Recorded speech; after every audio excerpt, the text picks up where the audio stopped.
Good morning.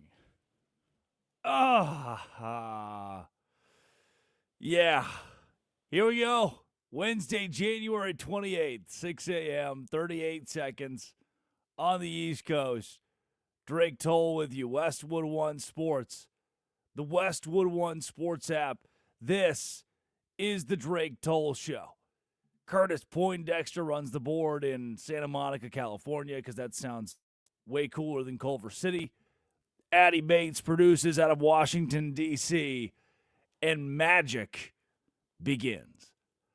Look, we started this week with the New England Patriots and the Seattle Seahawks punching their tickets to the Super Bowl again. A rematch 10 years later, sans Tom Brady, no Russell Wilson, no Pete Carroll or Bill Belichick. Something completely different, like you've never seen before, but two brands that you know.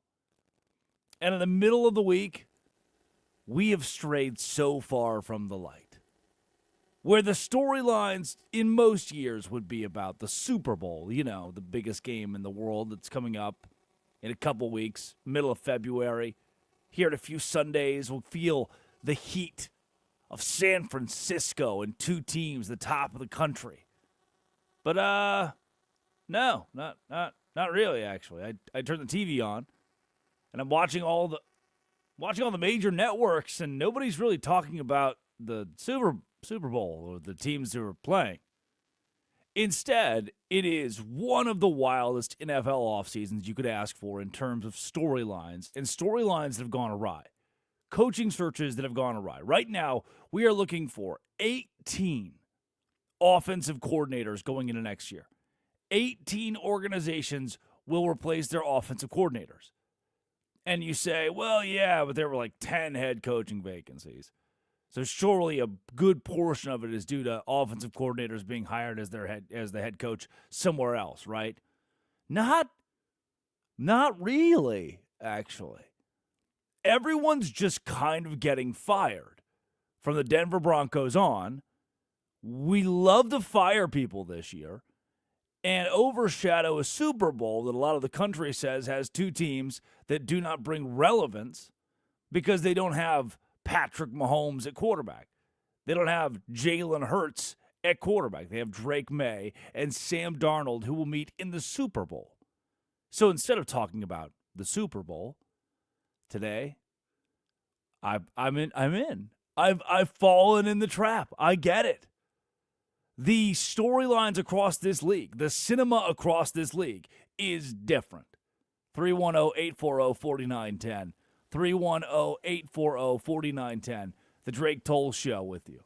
Westwood One Sports, the Westwood One Sports app. Maybe the king of those headlines today is Bill Belichick is not a first ballot Hall of Famer. He will not be on the ballot in his first opportunity to be a Hall of Famer. The same guy who should have been unanimous in his very first time up to bat will not be there. The man who kept winning Super Bowls. The Bill Belichick who coached, that's right, the Browns, moves over to New England and he became the greatest NFL coach of all time. And look, I understand the whole him dating a girl in her mid-20s, and he goes to coach in North Carolina and leaves New England with a sour taste in his mouth. And you're wondering, like, feels a little weird to say Bill Belichick, the 6-time Super Bowl winning head coach, 2-time Super Bowl winning assistant coach, the greatest of all time, 3-time AP NFL Coach of the Year, greatest of all time. But in the back of your brain, that 3 or 4 years ago, before he was marred by controversy, that it was easy. There was no question that Belichick was the greatest head coach of all time. He's still the greatest head coach of all time, whether you like it or not. No level of mini scandal, no level of dating a girl in her mid-20s, no level of Pablo Torre can change the 6 Super Bowl champion rings that he has. More than any head coach in NFL history. The 8 Super Bowl rings in total that he has, more than any NFL coach in history. leading Tom Brady and the New England Patriots to arguably the greatest dynasty the sport has ever seen. The longevity of that dynasty may be the key reason of why it was so great. And now that guy will not be a first ballot Hall of Famer. The biggest lock of all time for first ballot Hall of Famer will not be there because of why? Politics. Yeah. Ari Myrov says, from the ESPN report, Bill Polian was a vocal figure in the Hall of Fame deliberations involving Bill Belichick, with Spygate, Deflategate coming up among voters during discussions. Per a voter who spoke anonymously, Polian, the former Bills and Colts GM and longtime Patriots rival, told voters he believed Belichick should wait a year as penance for Spygate. We are nearly 2 decades removed from Spygate, by the way. We also had Deflategate. This wasn't a perfect career for Belichick when it comes to on-field or off-field scandal. None of them ended up being entirely grotesque. Come to find out, Bill Belichick, good coach, whether he spies on you or not. Will win a Super Bowl, whether he spies on you or not. Will win the Super Bowl, whether the team deflates the football by a couple PSI or not. And by the way, did New England, did Belichick, did Tom Brady not suffer the consequences of their scandals during their time? But now we want to go into revisionist history with the greatest coach the NFL has ever seen. You know, Joseph Stalin. Oh, yeah. Oh, yeah. Here he goes.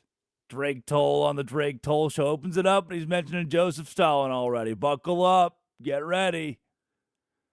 Joseph Stalin put out a vanishing act. Not just a few airbrush photos. Massive state-sponsored industry of retroactive reality. Let's erase everything. Did this really happen? None of this really existed, right? They called it the Bureau of Retouching. Listen to this. Stalin didn't do it alone. He employed an army of, if I remember this right, again, history minor in college, like photographers, censors, had these artists. He would use guys who could like paint, who could use Indian ink, scalpels, airbrushes. And what they would do is they would cut a person out of a group. Like they would go find these pictures. They would use airbrushes to blend backgrounds, like a wall, a tree, and cover up where somebody was in these pictures. One of the most famous is one of Stalin and Vladimir Lenin sitting together in 1922, which was 2 completely different photos. They were never close. But Stalin was like, I'm the heir apparent, right, guys? So what Stalin was doing, in essence here, listen to this. This is crazy to me. What Stalin was doing was, in the middle of his campaign, trying to take power, editing out political rivals, editing out people who were going to make him look bad in elections. This would be as if you were, a famous person and had been caught, on that island, the island, the island, and had a picture with said guy who runs the island. But instead of it being 2025, where you're stuck, you're caught, we got you. Like, oh, look, this is the worst person in history. They have an island, and we hate them. Instead of that, it's the worst person in history. They have an island, and we hate them. Photo up. This is different. Back then, we could erase ourselves, cancel things, and be gone. So this Bureau of Retouching makes Lenin look completely different. Stalin looked completely different than they had. And Stalin's vanishing act took him out of any controversial piece of his career in the 1920s. The Gallery of the Vanished. That's what they called it. It was revisionist history. Say, remember that one time that Stalin was hanging out with that one dictator? Remember that one time Stalin was hanging out with that one guy who was bad for the movement? No, I don't remember that. It didn't happen because he erased himself with scalpels and painters. Here's the problem, big guy. We ain't got no scalpels and painters in the NFL Hall of Fame conversation.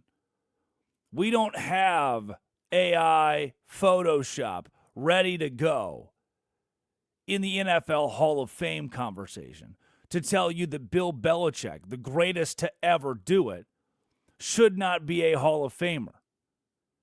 And that some GM from the Colts or the Bills wants to sabotage this just because he doesn't like Bill Belichick, just because they're not friends. That's not how the Hall of Fame works. Have any ounce, some ounce of shame.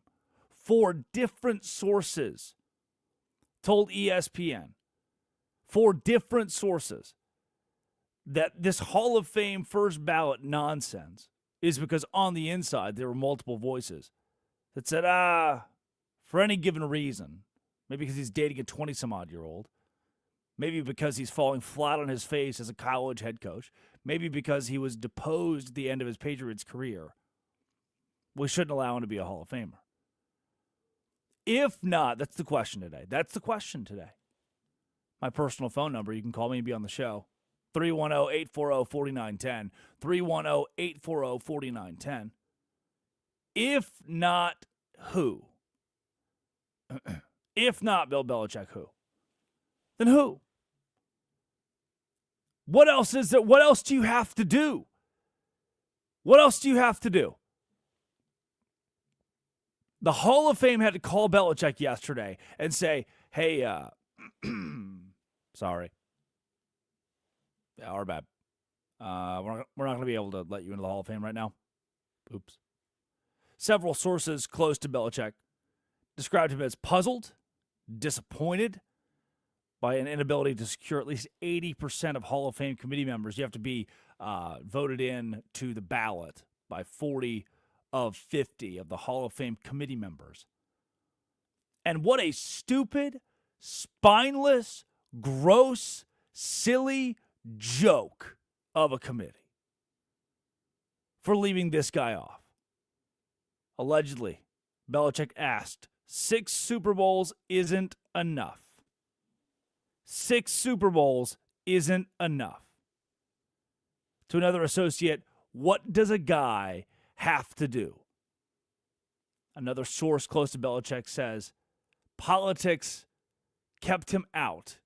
He doesn't believe this is a reflection on his accomplishments. And it's not. It's a reflection on stupid, made-up, subjective randomness. Look, there have been coaches in history who were marred by ultimate scandal. Joe Paterno is an example of this. Paterno was, 15 years ago, one of the best coaches in college football. He was arguably a top 5 coach in college football history. Come to find out, he was harboring the secrets of a monster who was ruining the lives of children in the locker room. And because of that, wins were vacated, championships were vacated, and for the rest of time, when you hear Joe Paterno, you don't think great football coach. You think Jerry Sandusky. You think Penn State scandal. That didn't happen here. That's not what he's. Yes, I get it. He's dating a girl in her mid-20s, and she's weird.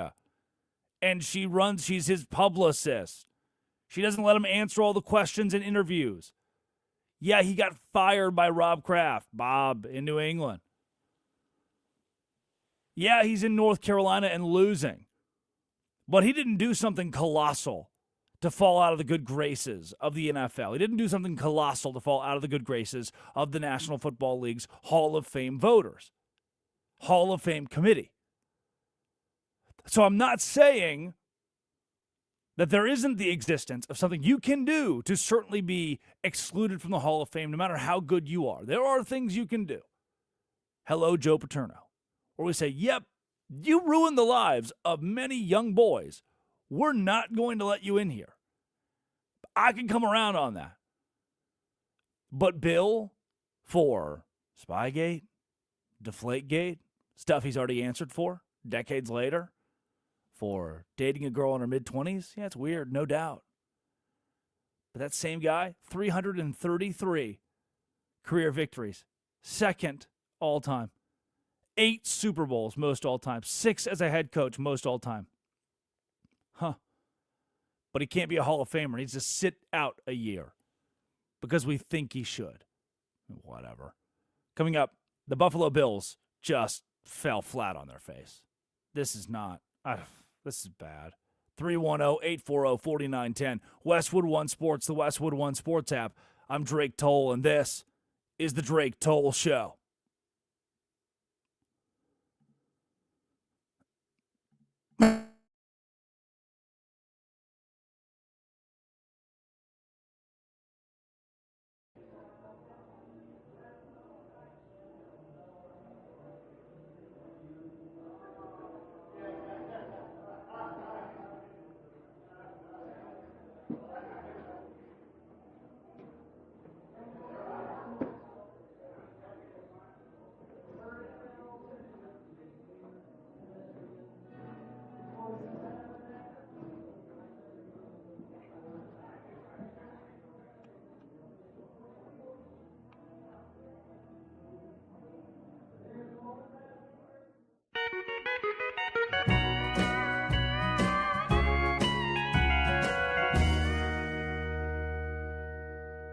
She just caught the Jamestown ferry.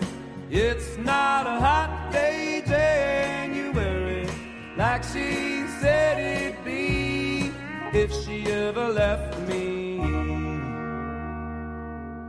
A case of gone was all she carried as she got on the Jamestown ferry. And she said that gone was all she'd ever be. I didn't think that she'd leave me after saying how much she need me, but the fact still remains. I'm sitting there all alone, missing the loving of my baby. Lord, it's about to drive me crazy. She was the sweetest piece of ever I've ever known. She just caught the Jamestown ferry. It's not a hot day, January, like she said it'd be if she ever left me. A case of gone was all she carried as she got on the Jamestown ferry. And she said that gone was all she'd ever be.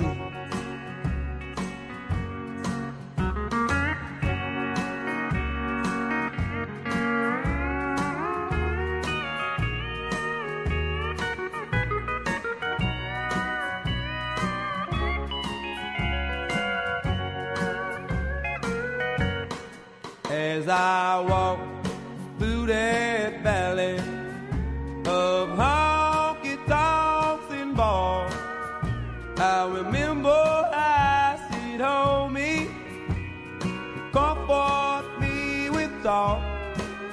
She didn't cuss with every breath.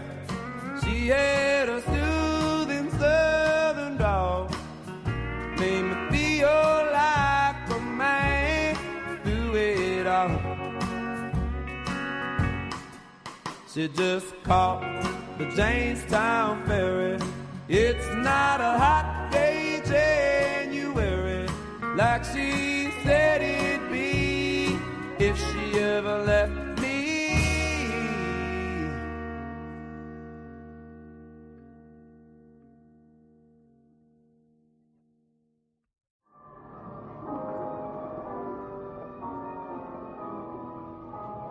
Hello.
Good morning, everyone. Good morning, class.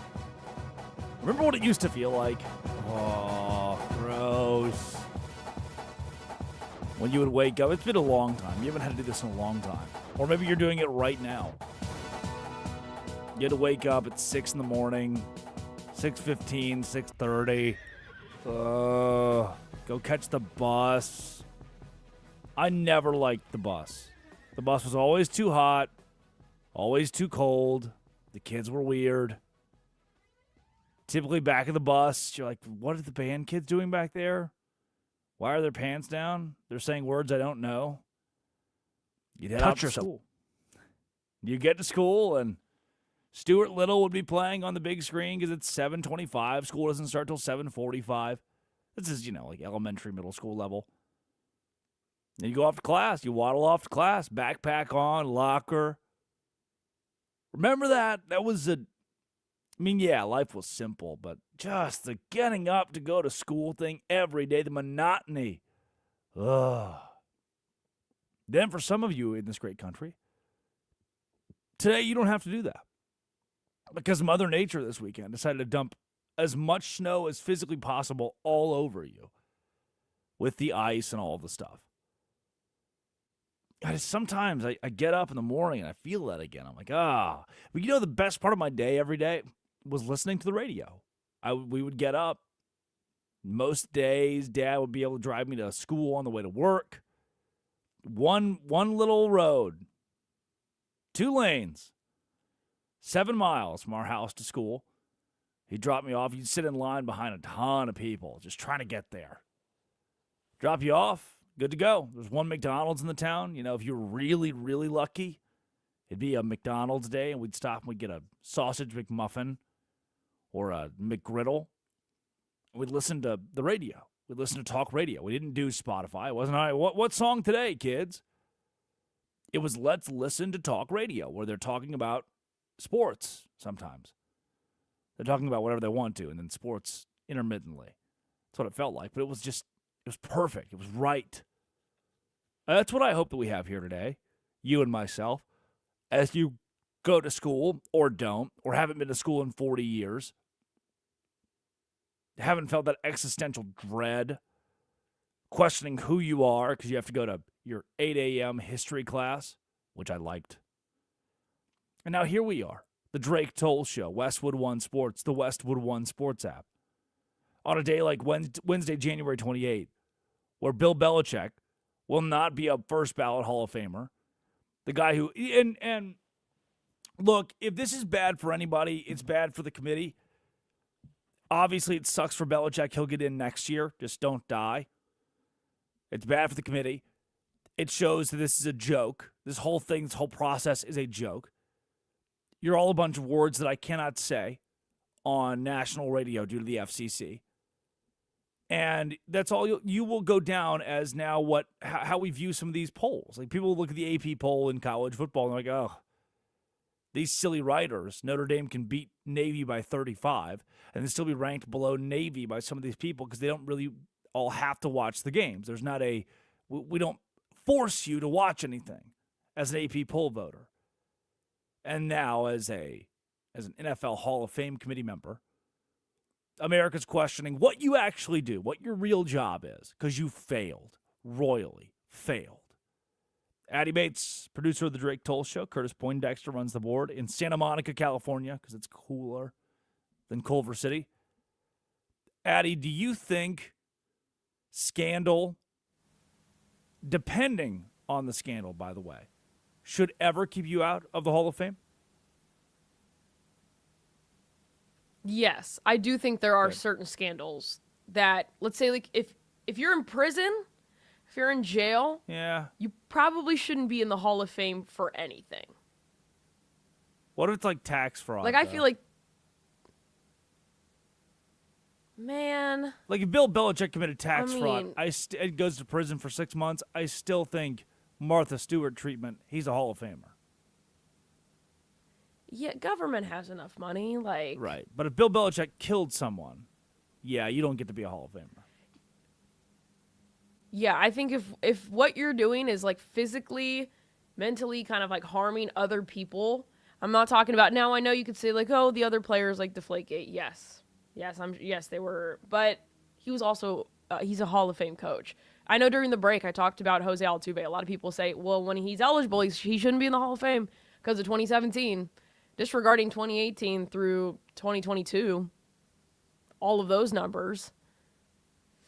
Yeah, I think that's he's a Hall of Fame second baseman. I do think Jose Altuve certainly, and you and I both agreed, is a first ballot Hall of Famer. Should be. Has the rings, has the stats, has the longevity. Bill Belichick should have also been a first ballot Hall of Famer, and today it's a joke that we're talking about otherwise. You know what else I think is a joke, Addie? You know what I think is a joke? Camo? No. The Buffalo Bills hiring Joe Brady as their head coach. And it's not Joe Brady's fault. I'm not mad at Joe Brady, and I don't think this is going to be a colossally bad hire. But I am mad that the Buffalo Bills, Brandon Beane, Terry Pagula, said, oh, you know what we can do? We can fire Sean McDermott. Ha! We'll do that. And then after they did it, they looked at each other and said, nice, up top, high five. We fired him. Now what do? We have to hire a head coach? Well, not yet. Well, first, before we hire a head coach, you can promote me to president, please. Sure. Brandon Beane gets to be president. All because Sean McDermott, a few months ago, told the organization, hey, I'm not sure if this is a Super Bowl roster. I think we need more wide receiver depth. A couple new pieces on the defense. And the leadership said, you're fired. Addie, have you ever heard of Christopher Nolan?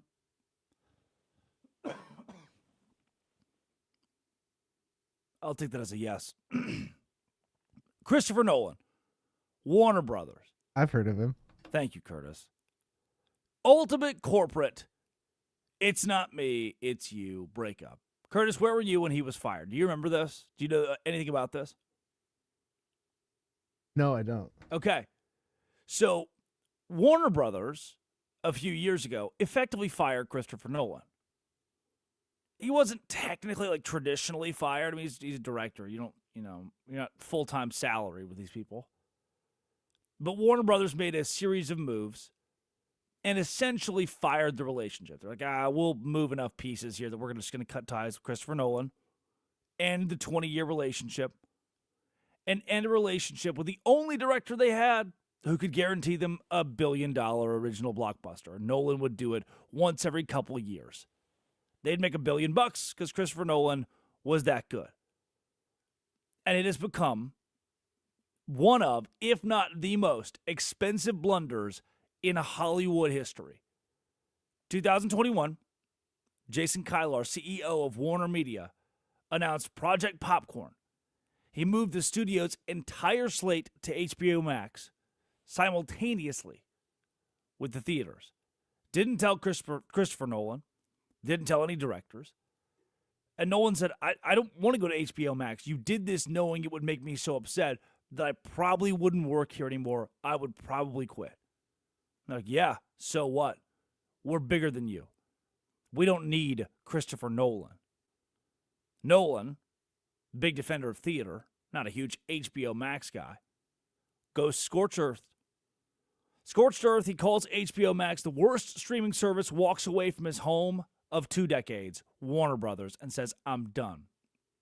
The whiff here, Warner Brothers assumed they were the big dog. Talent would fall in their lap. It would come into line, and they would be fine. And boy, were they wrong. They realized pretty quickly, by the way, they lost the crown jewel Christopher Nolan, wanted a brand new splash, so they signed Tom Cruise to a mega deal. Non-exclusive, strategic partnership to lure him from Paramount. Huge win. But Tom Cruise is not a director. Ooh. He doesn't build worlds from scratch. They said, okay, what about James Gunn? Let's go to DC. Hand the keys to James Gunn. No more Christopher Nolan. We're fine. Big splash higher. Let's move toward a franchise. Build one around him. DC Universe. That hasn't really happened. 2023 then. New leadership, brand new leadership at Warner Brothers because things went so poorly. Said, you know what? Whatever. Christopher Nolan, here's a 7-figure royalty check as a gesture of goodwill to pay him back for the fees he lost during the Tenet release. Nolan took the check, thanked them, then gave his next movie to Universal anyway.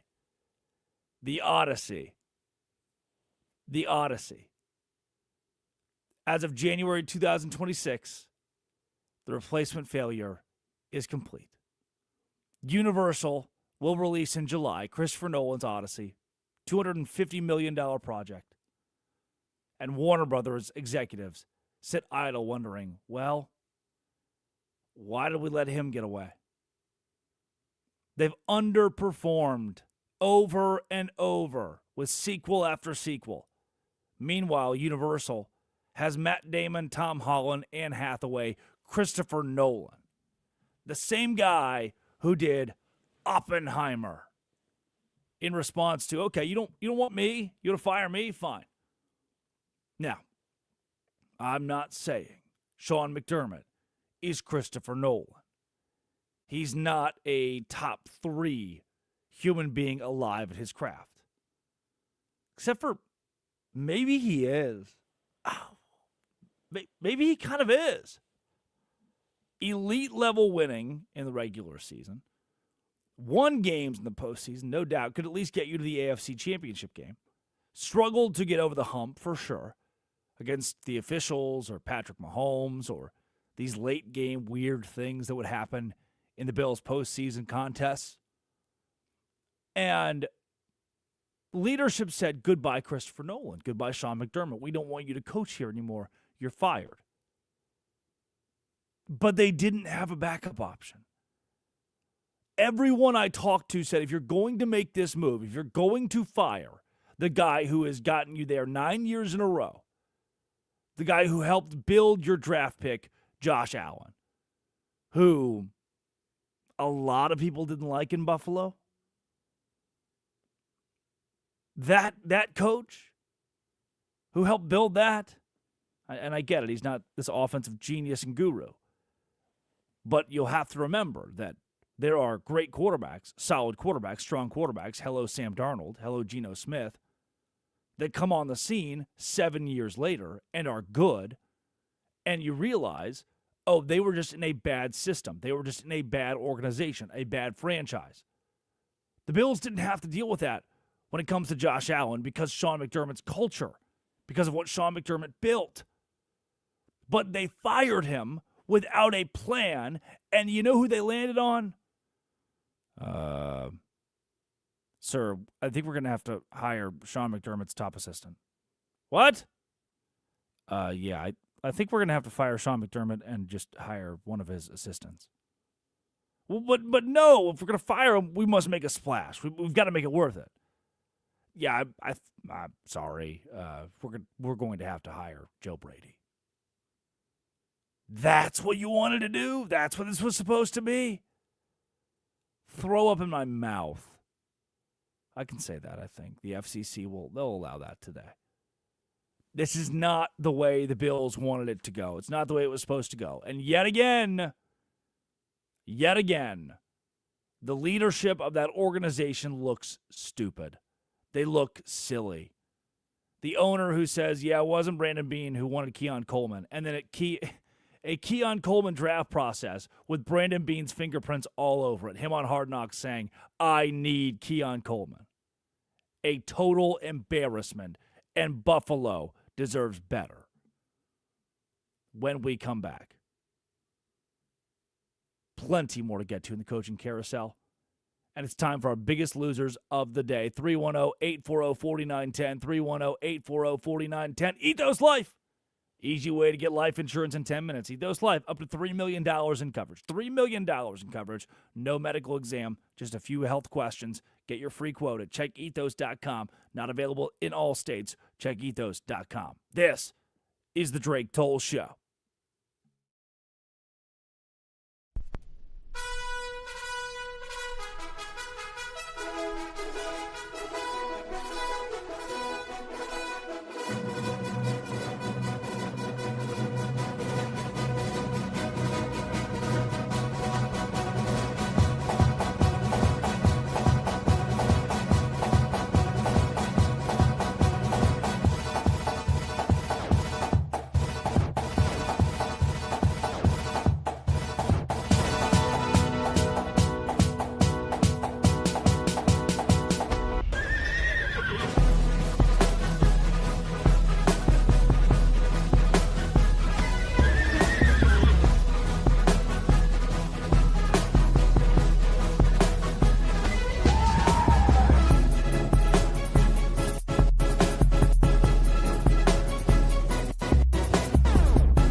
We're lost, aren't we?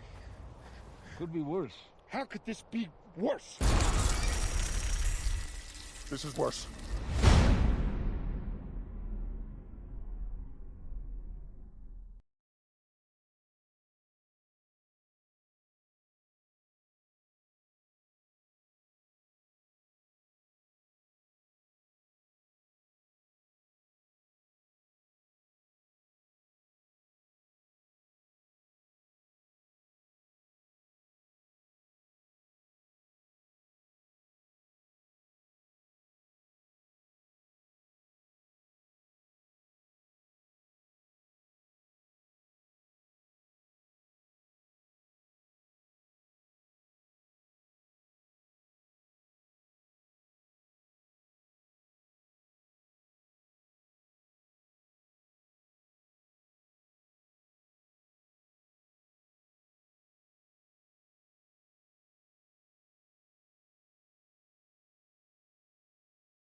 Westwood One Sports.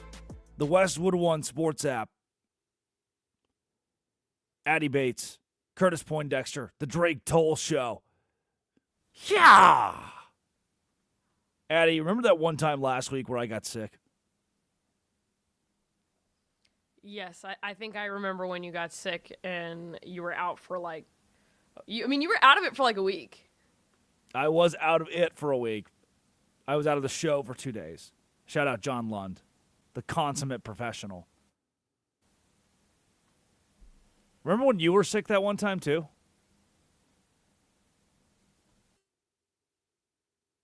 That's a yes, right? Great. How long were you coughing when you were sick?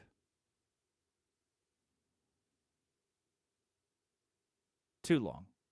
Addie Bates, the Drake Toll Show. Curtis Poindexter runs aboard Culver City, California. It is time. It's that part of the show where we give you our biggest losers of the day. But first, before our biggest losers of the day, I want to remind you, there are, on a day like this, there are storylines abound in the National Football League, college football, and the like. Darian Mensah, the Duke kid, doing the thing that he did, that was nuts. Mensah going from Duke to now likely Miami, opting out of his contract. We're seeing college football players do that. Damon Williams, remember the quarterback at Washington, who during the funeral, of another Washington athlete, soccer player who died of cancer, he announced, I'm going in the portal, while his coaches and teammates were at the funeral of the Washington soccer player. Oops. Bill Belichick, snubbed from the Hall of Fame, being a first ballot Hall of Famer, as a guy who's won 6 Super Bowls as a head coach, 8 Super Bowls, 8 Super Bowls total. The Bills hiring Joe Brady, going with the assistant to the coach that they fired, because of course we had a plan the whole time, and it was to fire the head guy to hire the assistant. All right, I want you to remember this. When we get to July 17th, when we get to the MLB All-Star break, and you're sitting around thinking, well, what do I do today? What's it all for? I want you to remember Wednesday, January 28th, the cusp of the Super Bowl, days away from the Super Bowl, where God and everyone prepares for one of the great sports weeks that we get all year. And now it is time for our biggest losers of the day. Yeah. Curtis Poindexter, would you consider yourself a biggest loser today? Every time I wake up at 1:30 in the morning, I feel like the biggest loser. It's so gross you wake up at 1. When do you go to, if you're waking up at 1:30 in the morning to go work the board in Los Angeles, when do you go to bed? I tell myself I'm going to fall asleep at like 9 or 10, but that never happens. Usually I don't remember, and I just kind of drift away and get 2 hours and then be here. You what away? Drift away. Give him the beat, boys. Free his soul. Curtis, where's that bonk? Why are you bonking him for drift away? You said drift away? Yeah, drift away. I didn't think I heard that. What did you hold on now? What did you think you heard there? I don't know, man. Mongo only pawn in Game of Life. I'm just here. I don't know what I heard. Yeah, give Curtis the beat, boys. So, Kurt, you just told me that you plan to go to sleep at 9 p.m. to wake up at 1:30 in the morning. That's not okay. You can't do that. Usually I randomly fall asleep at some point in the middle of the day, but it's always unplanned, you know? All right. Biggest winner of the day, Hard to roll. Curtis Poindexter, for getting 2 hours of sleep every night, wants to go to bed at 9, ends up going to bed at 11 and waking up at 1:30. It's a menace to society. Curtis, watch out for those unplanned naps. They'll get you, buddy. Watch out for unplanned naps. Curtis, you hear Anytime me? I sit down somewhere for a little bit, there's a chance. I take a 4-hour nap every day. Curtis, you should always have nap protection. Every nap you take should be planned at some point. It's an adult thing to do. No, I'm raw dogging my naps. I'm Philip Rivers. There it is. Yep, there it is. I nap when I can. This is a big nap show. We got three nappers all hanging out on the Drake Toll Show. Biggest winners of the day, those who nap. Biggest losers, Tua Tagovailoa. This is awesome. Yesterday, we heard for the first time from Mike McDaniel, the new offensive coordinator of the LA Chargers. Here's what he had to say about his old quarterback. Football's a humbling game, and regardless of how good you are, as a coach, I think the true, we really dealt with some injury issues with Tua the year previous, and I think that really pulled into focus how important the quarterback is to your overall effectiveness as a coach and as a team. I think there's a lot of things that you're doing from a head coach's perspective when you're, calling plays as a play caller that has to do with your offense, defense, and special teams. And I think it really narrowed my focus as an offensive coordinator. What are the things that I'd need in place to make sure that the offense can continue to grow around different players and keep a competitive advantage over your opponents, your division rivals, the people in your conference, and really all the teams in the NFC. So I think there was a lot that I learned that I'm super excited to apply in this job, this opportunity in this organization. Let me translate that. Hey, Coach, good to have you in L.A. What do you think about the Chargers offense? Yeah, I didn't have a quarterback in Miami, guys. I just want to let everybody in this room know I didn't have a quarterback, okay? When I did, it was fine, but most of the time he was hurt, and I typically didn't. I had Tua. You can judge my career however you want, but I learned in Miami. That's what I learned, and I'm bringing here, is you have to have a quarterback to win. I couldn't be an offensive genius when I didn't have a quarterback. I've been in the press conferences. This is me, Drake Toll, speaking now. I've been in these press conferences. I've heard these coaches. I've heard these athletes. When they stutter through answers like that, they're trying to say things politically correct so they don't get caught. They're trying to be nice so they don't end up on this show, so they don't end up on TV as notable bad guy. But I get it, Mike. Mike, I understand. Say whatever you want. The whole, I learned Tua was hurt a little bit. We were trying our best, and that's what I'm bringing here. That is code for I didn't have a quarterback. Biggest loser number one today, Tua Tagovailoa, for not being a quarterback. And now the genius, McDaniel, goes to L.A. Let's see if he can win. Him and Harbaugh, dangerous combo. Too bad he has nothing outside of Justin Herbert. Remember you told me? Their O-line sucks, their running backs suck, the receivers suck.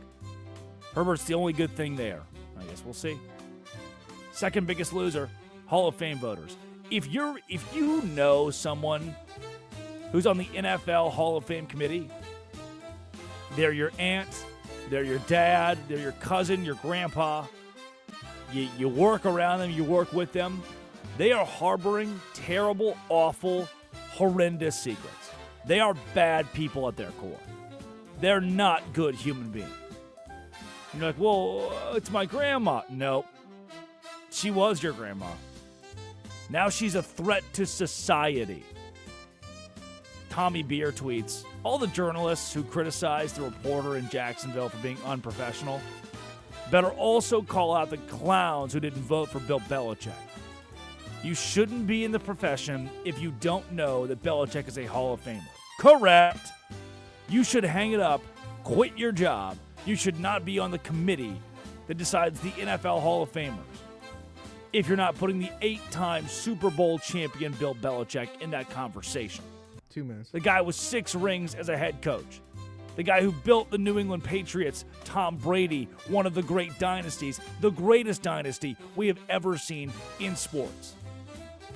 That guy you didn't let into the Hall of Fame, the unanimous Hall of Famer, stupid. You're a biggest loser today by a lot. Aaron Glenn, another biggest loser. That could be it. I could just say Aaron Glenn, and then move on to the next one. Almost every day. Ari tweets, the Jets, the hashtag Jets reached out to John Gruden about the idea of joining their staff under Aaron Glenn, but Gruden wasn't interested. The Jets have fired their OC, their DC, their CC, their BC, the O-line. They fired everybody. Aaron Glenn fired everybody. It's like, oh yeah, you guys think I'm a bad head coach? I'm not. I'm great. Watch this. Click. Blow it all up. Fire everyone. I promise, guys, it's going to work. I'm going to be better at hiring assistants now. Never understood that. The head coach that fires all of his assistants once every couple of years. Like, yeah, certainly it's not the head coach that's the issue. It must be all of the assistants. Biggest winner. I think this is soccer. Addie, is this soccer? That is soccer. Yeah. Sunday, February 1st, 11:15 a.m. The team Nice plays the team Breast. Yeah. Nice breath. It's definitely Nice, but it's funny. Yeah. Sponsored by Robinhood. Yeah. You expect more from yourself. Expect more from your money. Get started today at Robinhood.com/yourmoney. Robinhood.com/yourmoney. All right here on the Drake Toll Show. This is Westwood. Yeah!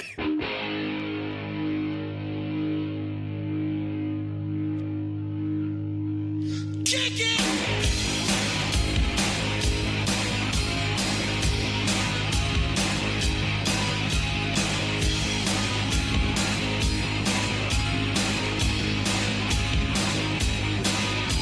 You wake up late for school, man, you don't wanna go. Yeah!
touch yourself.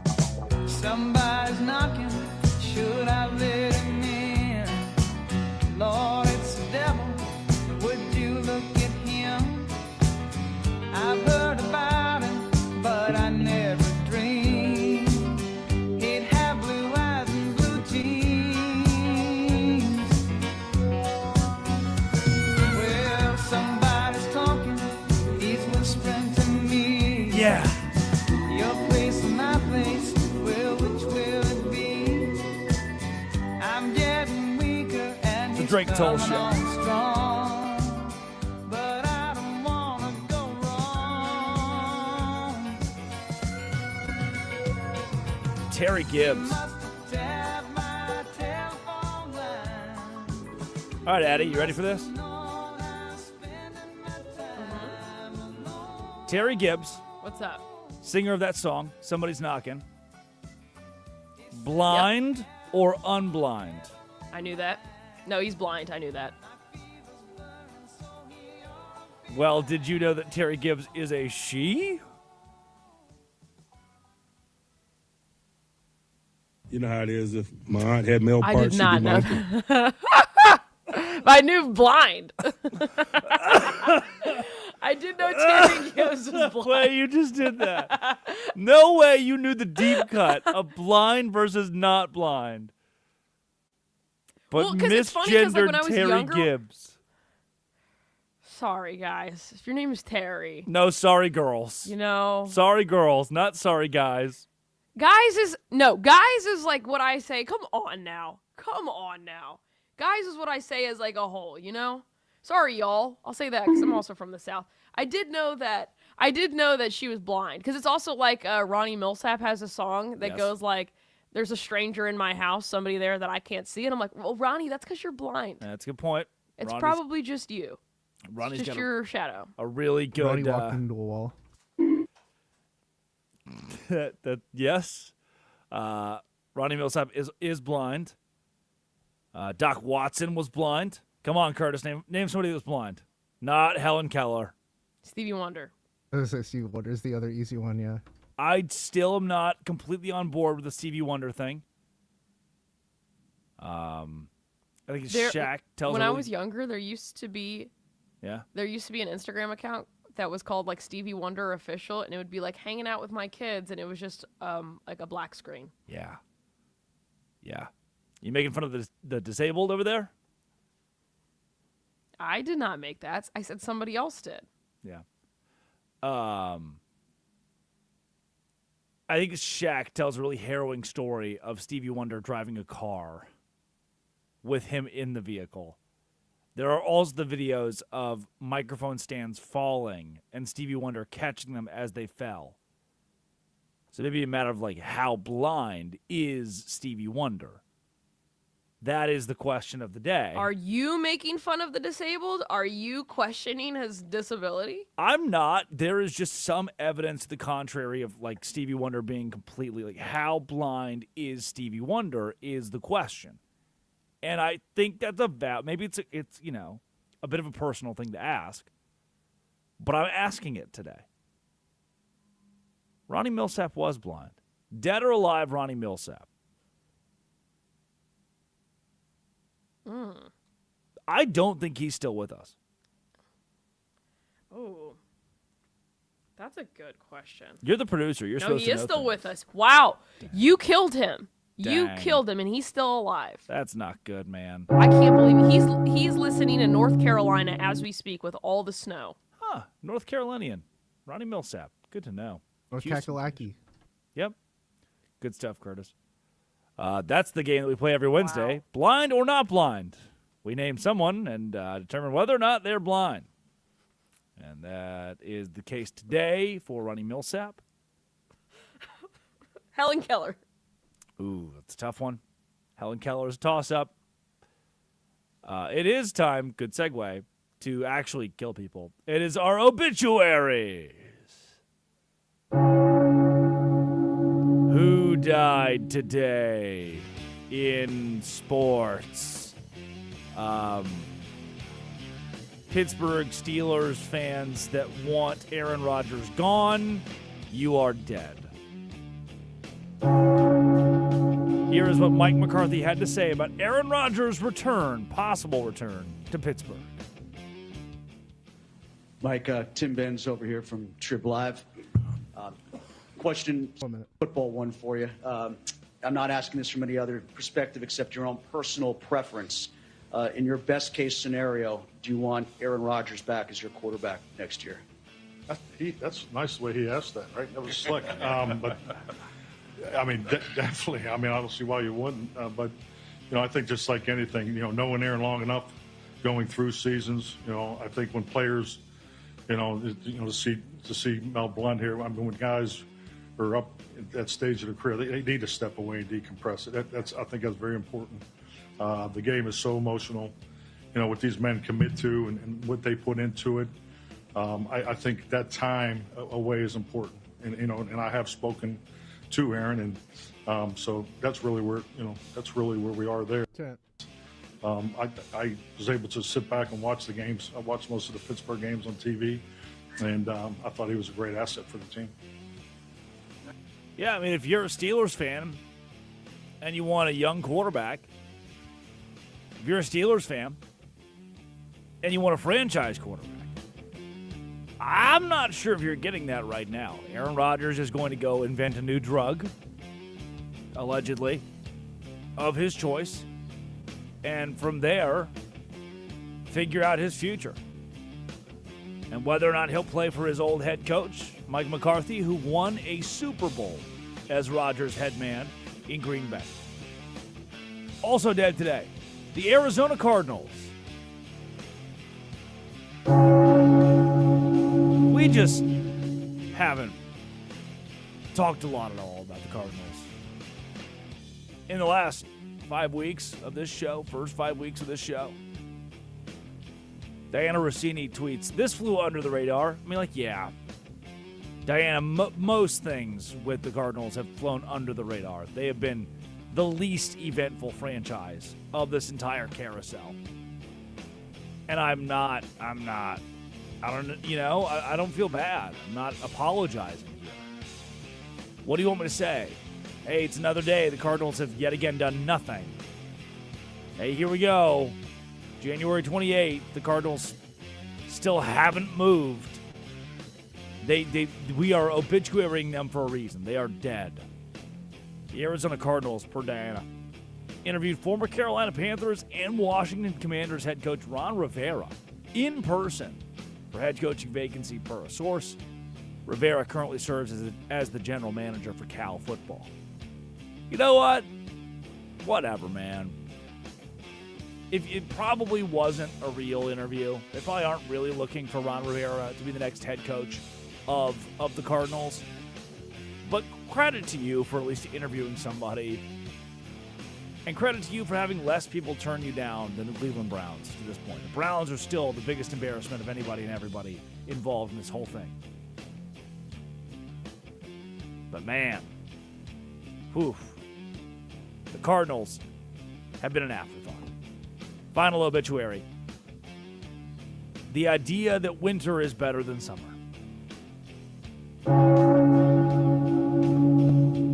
Addie threw this one in there. He says, winter, this is a tweet from Kish. Winter is the worst season easily. Sure. Only people that gas this are people who never have to step outside. Addie, care to elaborate? Yeah, of course. So obviously, and before you say anything, well, have you experienced the snow? Oh, the snow is so great. I used to go to school outside of Chicago, but I'm also from Texas, so I've experienced both, dang it. And the snow out here in DC, you can't do anything. You can't leave. It sucks, and people are like, oh, it's so beautiful. I want to see you out there 24/7. I haven't seen any of y'all out there, okay? You say it's so great, but you're inside your house. When it's summertime and it's beautiful, I'm outside reading a book. I'm by the pool. I'm in the water. Okay? I'm at least buying into my statement that summer is better. I don't see anybody outside. This is for the birds, okay? I really like winter. I like when it gets dark. You're in an electric shed. I have an electric shed. The electric shed is, what is it today in Savannah? Like 30 degrees? It is 33 degrees right now, and the electric shed is probably 31 degrees. Whatever. I like it. I can see my breath when I go to work. I'm cool with that. That's the obituaries. Those are the It's people 8 that died. degrees here. The things that died today. Time for the quickie. Top 5 headlines in sports. I have 60 seconds to respond to all of them. Addie Bates, producer of The Drake Toll Show. On The Drake Toll Show. Let's do it. Here's the first one. So, emotional Mike McCarthy has big goals for Steelers, expects a Super Bowl, and here's actually how emotional Mike McCarthy got. All right, here we go. Thank you, Art. I think I thought at least be able to get started. Oftentimes coaches and players, you put on new team colors, and it takes a minute to feel comfortable in those new colors. But to be blessed beyond any measure, one day to put on the colors you wore since you brought home. I apologize. Brett, I told you not to sit my family down here in front. This is so unfair. When you come home from Mercy Hospital, I do want to thank Art Rooney, Omar Khan, Dan Rooney, and the entire Steelers organization for the trust they placed in me to represent one of the most storied franchise in all of sports. Look, man, that'll make a grown guy get choked up. I like it. I get it. I know Steelers fans are upset. I know. You don't really know if you're vibing with Mike McCarthy as your head coach because you just fired Mike Tomlin, and this feels very similar.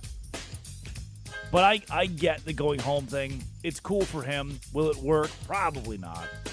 Sunshine and rainbows today, though. And for today, I say, hey, give him a shot. I like that the hometown kid, 63 years old, 62, 63, gets to go back home. That part is pretty cool. Shout out, Mike. Emotional moment. That's a minute. During his intro press conference with Atlanta on Tuesday, Stefanski told reporters that he respects Mayfield as a player and as a person, but didn't go beyond that, responding to what Mayfield said about him last week. Yeah. Also, the whole Stefanski thing we kind of overlooked. McCarthy got a lot of airtime yesterday. McDaniel got a lot of airtime. Stefanski to Atlanta, I think, is a very good move. One of the best hirings of this carousel. But we haven't gone in depth into it, and surely we will over the course of the offseason. But I thought the Baker thing, if anybody ended up looking kind of stupid coming out of it, it was Baker, not Stefanski. For the way he just, subtweeted the old head coach that actually won games for the Browns. I'm on the Stefanski side of history for this one. I think I'm on the right side of history. And if you're Stefanski, the best way to win is to say, hey, rooting for him, like him as a person, and we move on. I'm the Atlanta head coach now in Mayfield's division. That's a minute. Nebraska's 24-game win streak ends with a loss at Michigan. You know what? If there's a way to lose a game and still give me confidence that you're a very good team, Hoiberg and Nebraska did that last night. Classic game against Michigan. They led the game by 5 with a few minutes to go. The Wolverines come back to win it at home, but one possession game late. Really liked what Nebraska showed as a 10.5-point underdog. 10.5-point underdog.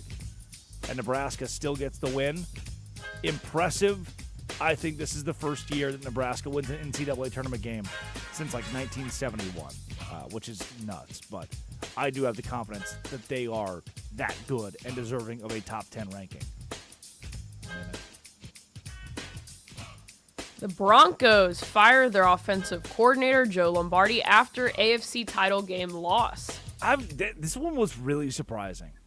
And I've been around enough coaches, organizations, college, the NFL now to know that typically when a move like this is made, it's not exactly due to performance. It's not like, oh, this guy's just a bad offensive mind or Lombardi doesn't have it. It's typically more because the head coach does not feel as though you're the right fit for him. They're like, hey, at this point in our careers, we're not working together well. This isn't a fun relationship. and I want to have fun when I walk into the office every day. I want to feel like I can win with that guy. That's where I think this is derived. That's where I think this begins. And now Denver has a new OC.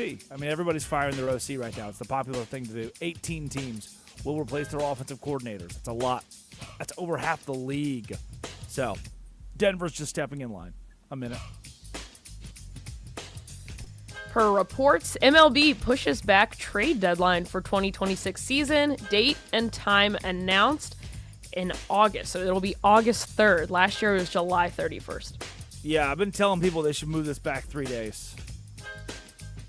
It's really going to help my Texas Rangers. I've been saying for a long time, Addy, anybody who will listen, lend me your ears. The MLB trade deadline is way too early. It should never be July 31st. It should always be August 3rd. That's me being facetious. Should this matter for anything? Yes. So the problem is usually a lot of times there's a lot of deals done within like the final hours of the trade deadline. It's usually during games that this can happen. So when you move this, and if you look at the slate, it's a smaller, like shorter like slate that day. They're changing the time. That way it doesn't really intervene with like some major games. And you have like, obviously something like this, I mean, this wouldn't happen, but where you don't have like a Cody Bellinger being traded like mid-game or something like that. Yeah. There was that one guy last year who played for both teams in the same game. See? Oh, well, look, Drake. Look at you knowing ball. Remember that? That was cool. That's the Quickie, sponsored by Progressive Commercial Insurance, protecting your business vehicles 24/7. See if you can save at progressivecommercial.com. Progressive Commercial Insurance. Up next. Ooh. Darian Mensah. The Duke kid is breaking his contract to go to Miami. What is wrong with college sports? Dabo Sweeney can help us figure it out. This is the Drake Toll Show.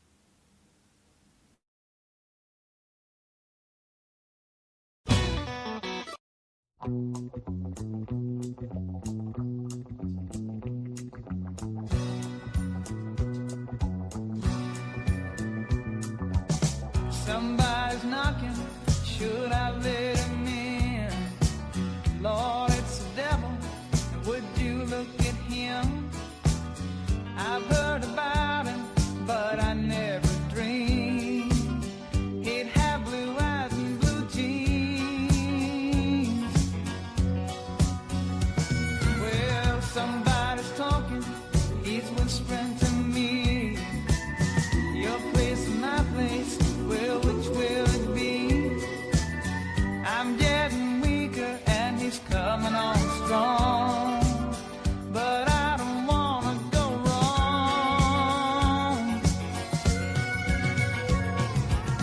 He must have tapped my telephone line. He must have known I'm spending my time alone.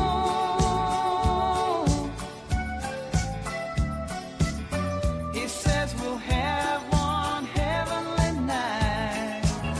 My fever's burning, so he ought to be right at home.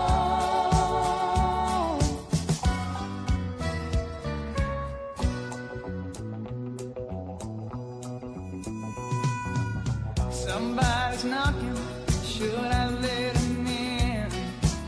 Lord, it's the devil, and would you look at him? I've heard about him, but I never dreamed he'd have blue eyes and blue jeans.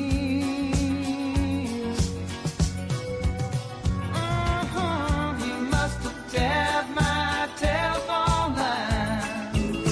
He must have known I'm spending my time alone.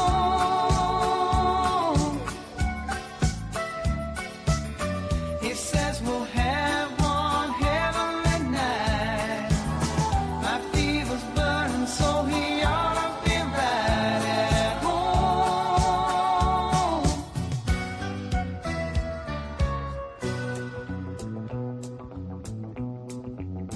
Somebody's knocking.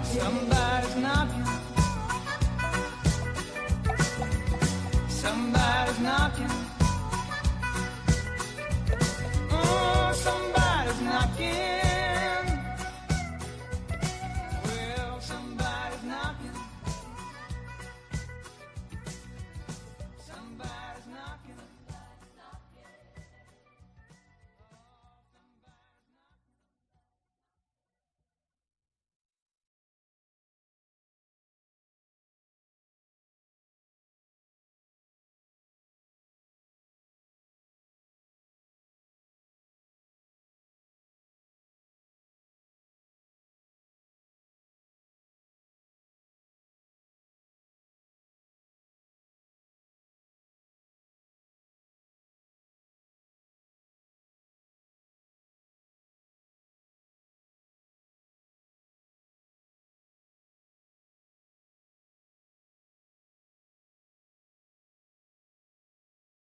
Yeah.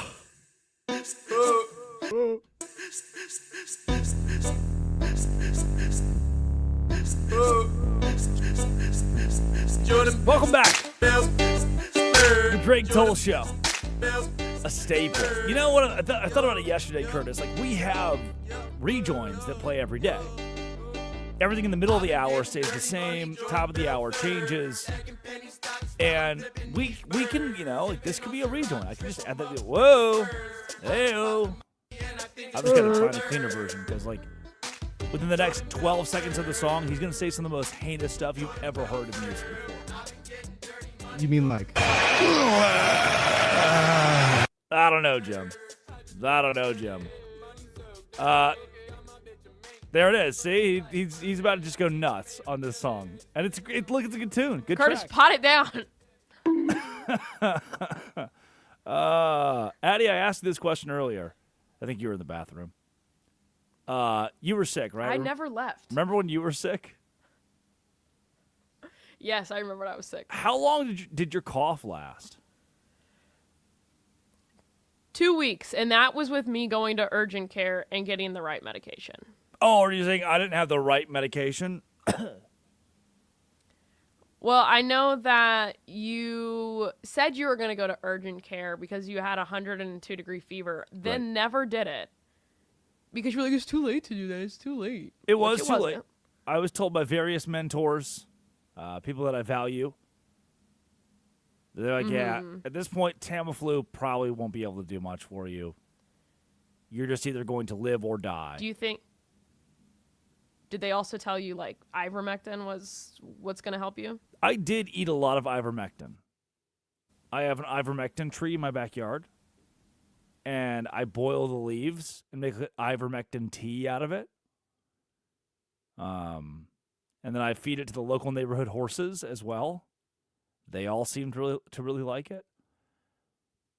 I can I be honest? Can I say something controversial? I don't know what ivermectin is.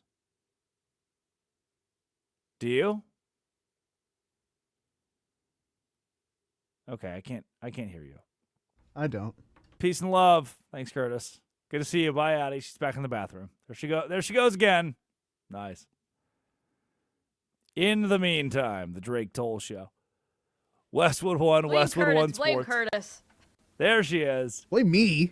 Curtis has this uncanny Blame ability. Curtis. Curtis, at any point in time, can take anyone and everyone off of the show. He has the power to do that, and he uses it liberally. He will remove Addie at any point in time and does so. Can I do it to myself? Sorry, Addie. Yeah, yes. Wait, can I say this out? Ivermectin is used to treat river blindness, intestinal infection from threadworms, and other kind of worm infections. So it see, that's made up. It interferes with the function of worms, paralyzing and killing them. None of those words in that sentence made any sense to me. River what? It's a dewormer. Dewormer. In horses. That's what they called me in high school. I think you mean dewormer, but dewormer also works. It's a good rapper name. That's a dewormer. That's what they called you in high school when you were taking people's girlfriends. Correct. It was the best nickname in all of high school. Here we go again. Thank you. The Drake Toll Show, Westwood One Sports. Tampering. It is amongst us. Yesterday, Darian Mensah, Duke, settled their dispute as the quarterback is entering the transfer portal and likely going to Miami. The number one, he's going to Miami. The number one Duke receiver also probably going to Miami. Both of those guys were reportedly in Coral Gables over the course of the last 72 hours. Duke officials sued the kid because Mensah had signed a contract with Duke saying, I'm going to be here. I want to be a Blue Devil. And you would think when you sign a contract that it means that you are now a part of that organization and a part of that organization for the duration of your contract. But then when Mensah said, I don't actually want to abide by what I signed, Duke said, fine, we will sue you. This is an example If you're an NFL fan, you're not really big into college football, you're wondering, okay, why does this matter? This is like Joe Thomas. We'll use Joe Thomas. Joe Thomas, under contract with the Browns. And he's like, you know what? I don't want to play here anymore. I quit. I'm going to go play wherever I want. Well, you can't do that. You can't just quit in the middle of your contract and go play where you can't quit in the middle of the offseason and go play for the Chiefs. You can't quit and go play for the Patriots. You can't quit and go play for Seattle without any repercussion. You're signed to a contract. You can't just do that. Otherwise, if you could, feels like kind of Major League Baseball feels like this a bit right now. If you could, just pick wherever you want to go. You just play for the Dodgers. You go create some super team out west. Go play for the Mets, whoever has the most money. But you can't because we have contracts. And in college football, you would think a contract means something, but nope. Mensa's gone. No longer the quarterback for Manny Diaz and the Duke Blue Devils, who won the Atlantic Coast Conference this year. He was sued in the Durham County Superior Court January 20th, and now the two sides have settled. The quote, through close collaboration, principled negotiation, we have successfully navigated an unprecedented path, one that has now reached a fair and mutually agreeable resolution, Mensa's agency, Young Money APAA Sports, said in a statement. Here's what you need to understand. Oh, he's about to preach. Oh, he's about to go. Here's what you need to understand. These people suck. These people are not good people. Darian Mensa might be. But I was offered a job when I graduated college to be an NIL agent. And you know what the draw was to be an NIL agent? You can make millions of dollars. Money you can't even imagine. Money you can't fathom. Being an NIL agent by robbing kids. The offer was, hey, Drake, come be an NIL agent. You sign your first $1 million contract with a player. You get 20%, 30%, 40%, whatever percent you want. You take however much money you want from these kids. That's what it's like. NFL agents, they have to fly to Indianapolis. They have to take tests. They have to build rapport. They have to go into a GM's office. They have to talk to front office personnel in negotiating contracts for some of the best athletes in the world. There is a process to becoming an NFL agent. You can't just be Young Money Sports and think that it works. As you go to the office, as you go to school today, as you need more knowledge on the death of college football and what's happening right now, here's what I need you to know. You could be an NIL agent, and that is the problem. I'm not saying I don't trust you. I'm not saying you're not a good guy. But I don't think you should be able to take $1 million from a kid. I don't think you should be in the room saying, Darian Mensa, you should transfer so that I can make more money. Hey, it's a better spot for you, man. Better opportunity for you. No, it's not. It's a better opportunity for that agent to put money in their pocket. And instead of the NFL contract, NFL agent fee that could be 2, 3, 4%, this is 20%. Robbery. Young Money Sports? What the hell is a Young Money Sports? And why is that a representative for Darian Mensa in one of the most contentious pieces of college athletics right now? Dabo Swinney last week, late in the week, had the same situation happen and gave a harrowing piece on Luke Farrelly, Clemson kid who got an offer in the middle of his class day from Ole Miss to go play there and just dropped everything, left Clemson, South Carolina, went to Oxford. Here's how bad college football is and how we fix it, Dabo Swinney. Yeah, like there's tampering, and then there's blatant tampering. 2 minutes. Tampering 101 is when you're talking to kids who aren't in the portal. Tampering 201 is when you've already negotiated the deal with the kids not in the portal. Tampering 301 is when you got a kid who's gone in the portal, signed somewhere, moved there, gone to classes, and you're texting them while they're in class. That's like a whole nother level of tampering. And it's total hypocrisy because all this is going on while they, on the other side, are trying to fight their defensive end from going in the portal. They have accused publicly others of tampering with their roster and their players while they are over here tampering. All right, so this is just a really sad state of affairs, and it's, to me, we have a broken system. And if consequences for tampering, then we have no rules and we have no governance. It's really just that simple, okay? This is not, let me be very clear, this is not about a linebacker at Clemson. I don't, listen, I feel sorry for I think it's a symptom of a system that you have a kid that I meet at 9:30 and he's signing the next day. Like I feel sorry for the young man, to be honest with you. I blame the adults. And again, if you want to have adult world, then there needs to be adult consequences. Okay? So, but this is not about a linebacker at Clemson. And I don't want anyone on our team that doesn't want to be here. I would never want that. All right? But let me tell you what it is about. It's about the next kid.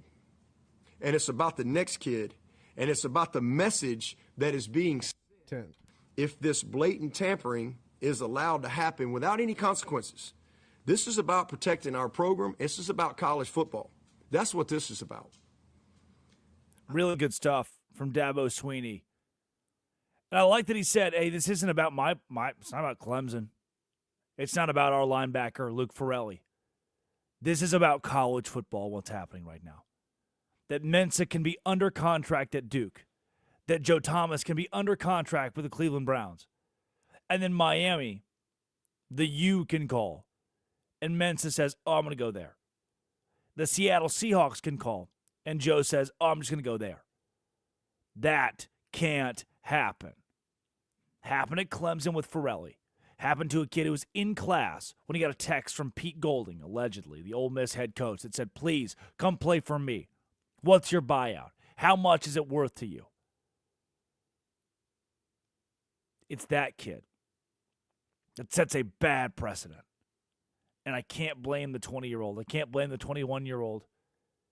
It's Young Money Sports.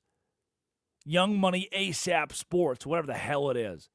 They're the ones ripping apart the fabric of college football, and the NCAA sits back in that little chair in the corner and watches it happen. They do nothing. They don't want to do anything. They want to go find Tess Heel, the college basketball player at Kansas State, who signed a contract to play professional basketball after the season's over in Australia to solidify her future. And they sit her for the rest of the year. They suspend her indefinitely because they don't care about you. They care about power. They care about power, where they know they can dictate and they know they can win. That's a problem in college football. And there's a problem in Mile High. 310-840-4910, 310-840-4910. Westwood One Sports, the Westwood One Sports app. Unrest in Denver. Broncos fire Joe Lombardi. And that's not a good sign. Here's why. This is the Drake Toll Show. Super Bowl 60.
Welcome back to the Drake Toll Show.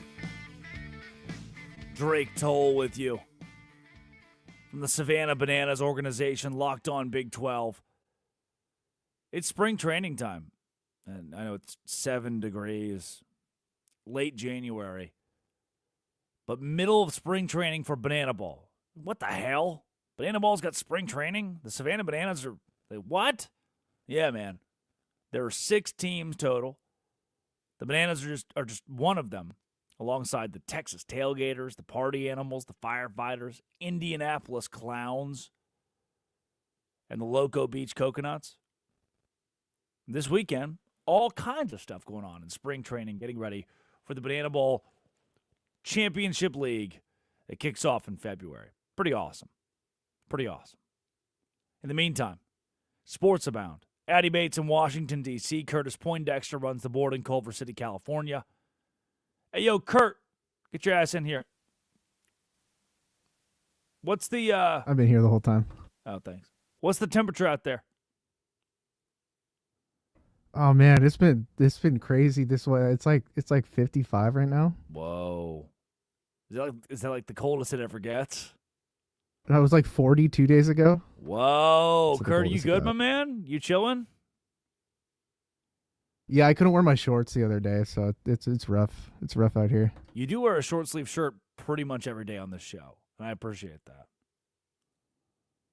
Can you please give the people, like, what is, I've been in radio studios before, but we had this conversation the other day about, when I'm hanging out with these random people who work in sports and media, athletes, coaches, how I pinch myself, and I want to make sure that I'm very clear and transparent with the listener that, like, hey, here's what it's like to be behind the scenes. What is it like in that studio? Is it just like a little one-room? Well, what are we working with here? I'm basically in a dark broom closet, essentially. Okay, great. And there's no one here. It's me in this building with like 10 studios and just me sitting here in the dark. There's nobody else On in the any Jake other Toe studios? Show. They're all empty, but yes. Oh, wow. Curtis Poindexter, everybody. Addie Bates, work from home this week, huh? Come on now. Big dog. Big dog. Yeah, not bad. You get your, Samuel Adams sign behind you? Yeah, I got my Sam Adams from Goodwill. I have a Michelob Ultra thing. Goodwill. Got everything. Yep. The beer signs. Classic college house. Except for she's a full adult. She bowled at Valparaiso. Pretty cool. Jesuit or Lutheran? Yep. We'll look it up. We'll Google it. Drake Toll. Super Bowl on Google tap. me. The Denver Broncos and the Los Angeles Rams. 4 days ago, I could have told you the Denver Broncos and Los Angeles Rams are playing in the Super Bowl. And it wasn't impossible. Actually, very, very possible. Could have been true. And now both of those teams are home. The best quarterback in the National Football League this year with Matthew Stafford. He will win the MVP. Don't do what you did last year and give the MVP to the guy who wins in the postseason longer. Don't give it to Josh Allen because he beat Lamar. I mean, Lamar statistically was the MVP, and you wouldn't give it to him because he said, oh, no, look at the head-to-head.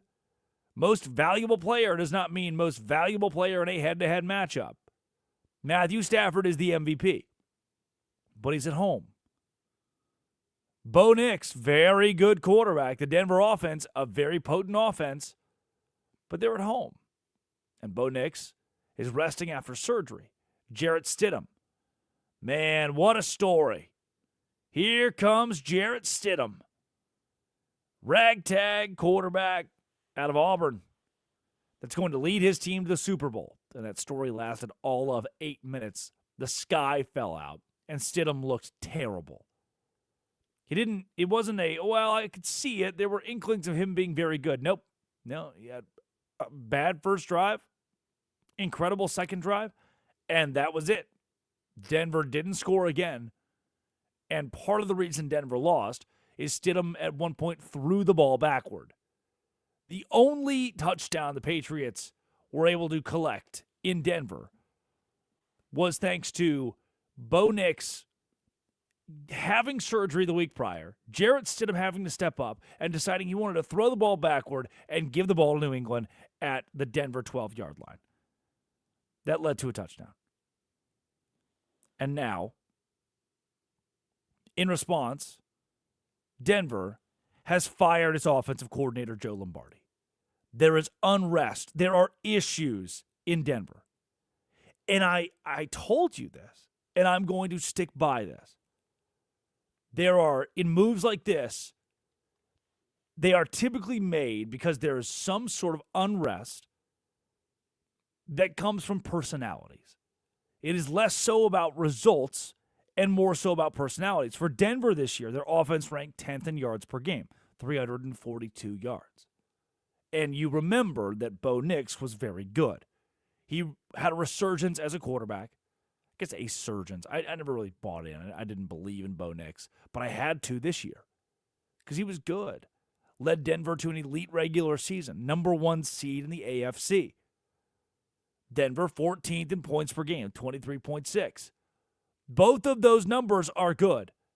They are top end of the NFL, top half of the NFL, yet Joe Lombardi was still fired.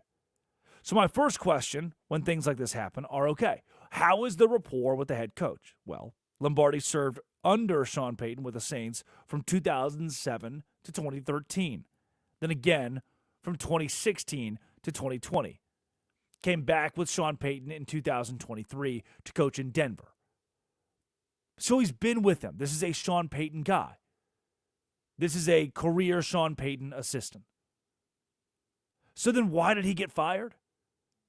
If the numbers look so good, if the numbers were fine, if the offense was fine, if the offense is not the reason, because look, you can't fire somebody based off of a one-game performance. Hello, Buffalo and Sean McDermott. You can't fire the offensive coordinator just because you lost in a blizzard in the AFC Championship game. And I do not think that Denver fired this guy, that they fired Lombardi because he lost the AFC Championship game and the offense was immobile in a blizzard. The offense was immobile in the snow. I think they fired him because there's one name out there. There's one name out there that Denver knows they cannot live without. And that name is Davis Webb, who will very likely be the new offensive coordinator of the Broncos. Webb still will be a top candidate, I think, for the head coaching position of the Raiders. They haven't made a hire yet. We have not discussed the Raiders' hiring process in depth yet. But Davis Webb, the 30-year-old Broncos assistant, is the top of the list, or at the very least, in the top echelon of said list. Webb is a rising coach. And if not promoted to OC, because he has not been the OC, if not promoted to OC, knowing he's been interviewing for head coach or OC jobs, Denver likely loses him. Sean Payton has so much trust. He believes in Davis Webb so much, he went and fired a career Payton guy to retain Webb and make him likely the OC in Denver. What Sean Payton needs to understand is getting rid of Joe Lombardi in this way, not demoting him, not moving him around, but firing him outright and firing the wide receivers coach, fire the DBs coach. Payton's been on he's firing some folks in Denver now. That team that won the AFC in the regular season, got the 1 seed, but came up short in the championship game because their quarterback was out. That guy, that head coach is firing people. What I think he doesn't understand, what I'm not sure, what I'd like to know, what I'd like to ask him, what I'd like to be in the mind of Sean Payton for, is how are you going to fire a career assistant like Joe Lombardi if Davis Webb's only going to be in Denver max 1 more year?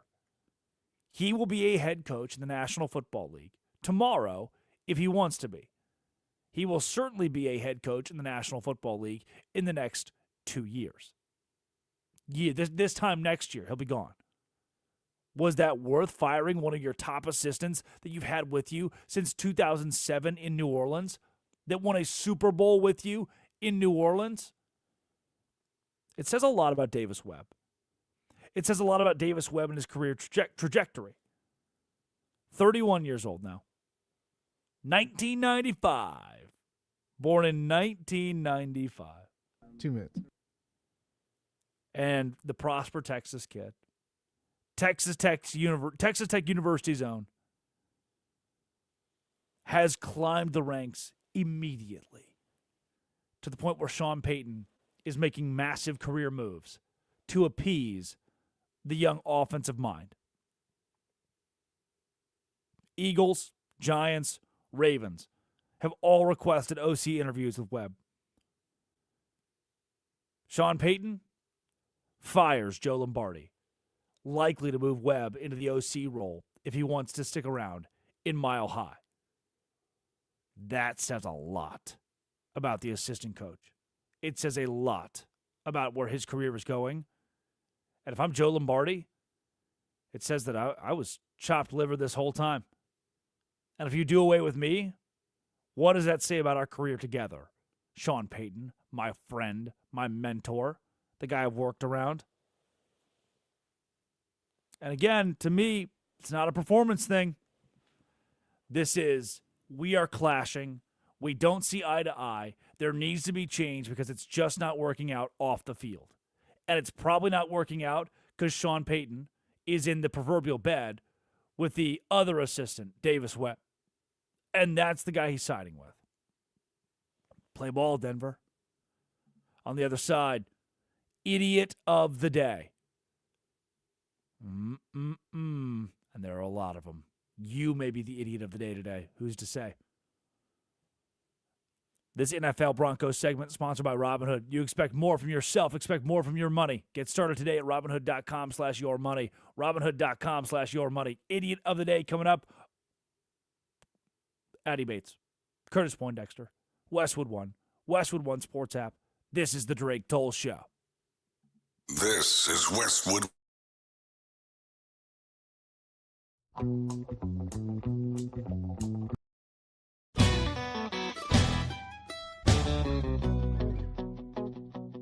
She's so kissable, huggable, lovable, unbelievable. She's a mouthful of anything and everything a man could want.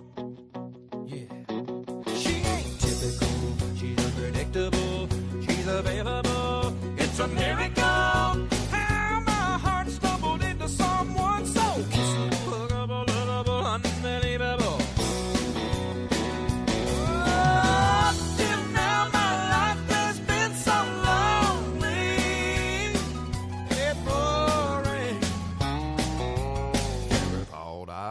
Find someone so elegant, intelligent, heaven sent, all my money spent. I put a big down payment on that itty bitty diamond ring. She's so beautiful, it's undisputable, it's undeniable. She's got a have a bob. She's music to my ears and makes my heart sing. So kissable, huggable, lovable, unbelievable.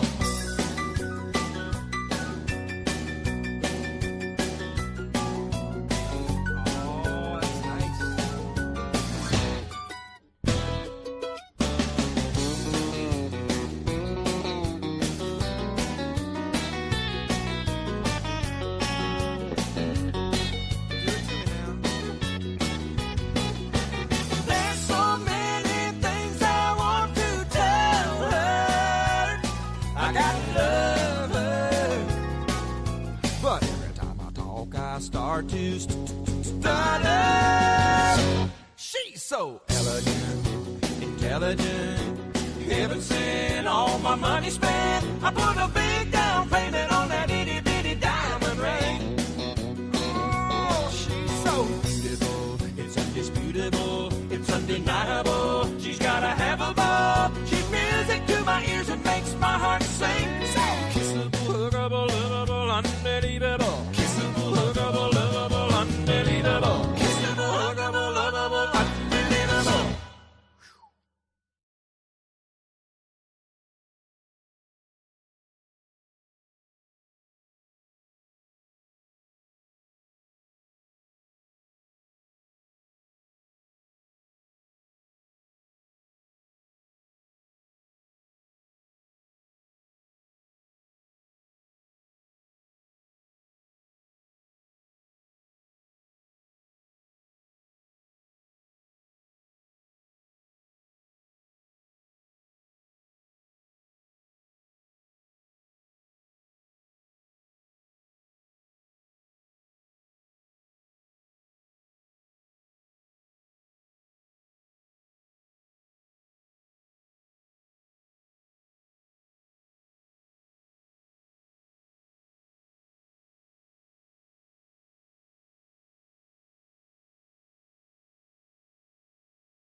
Let's go.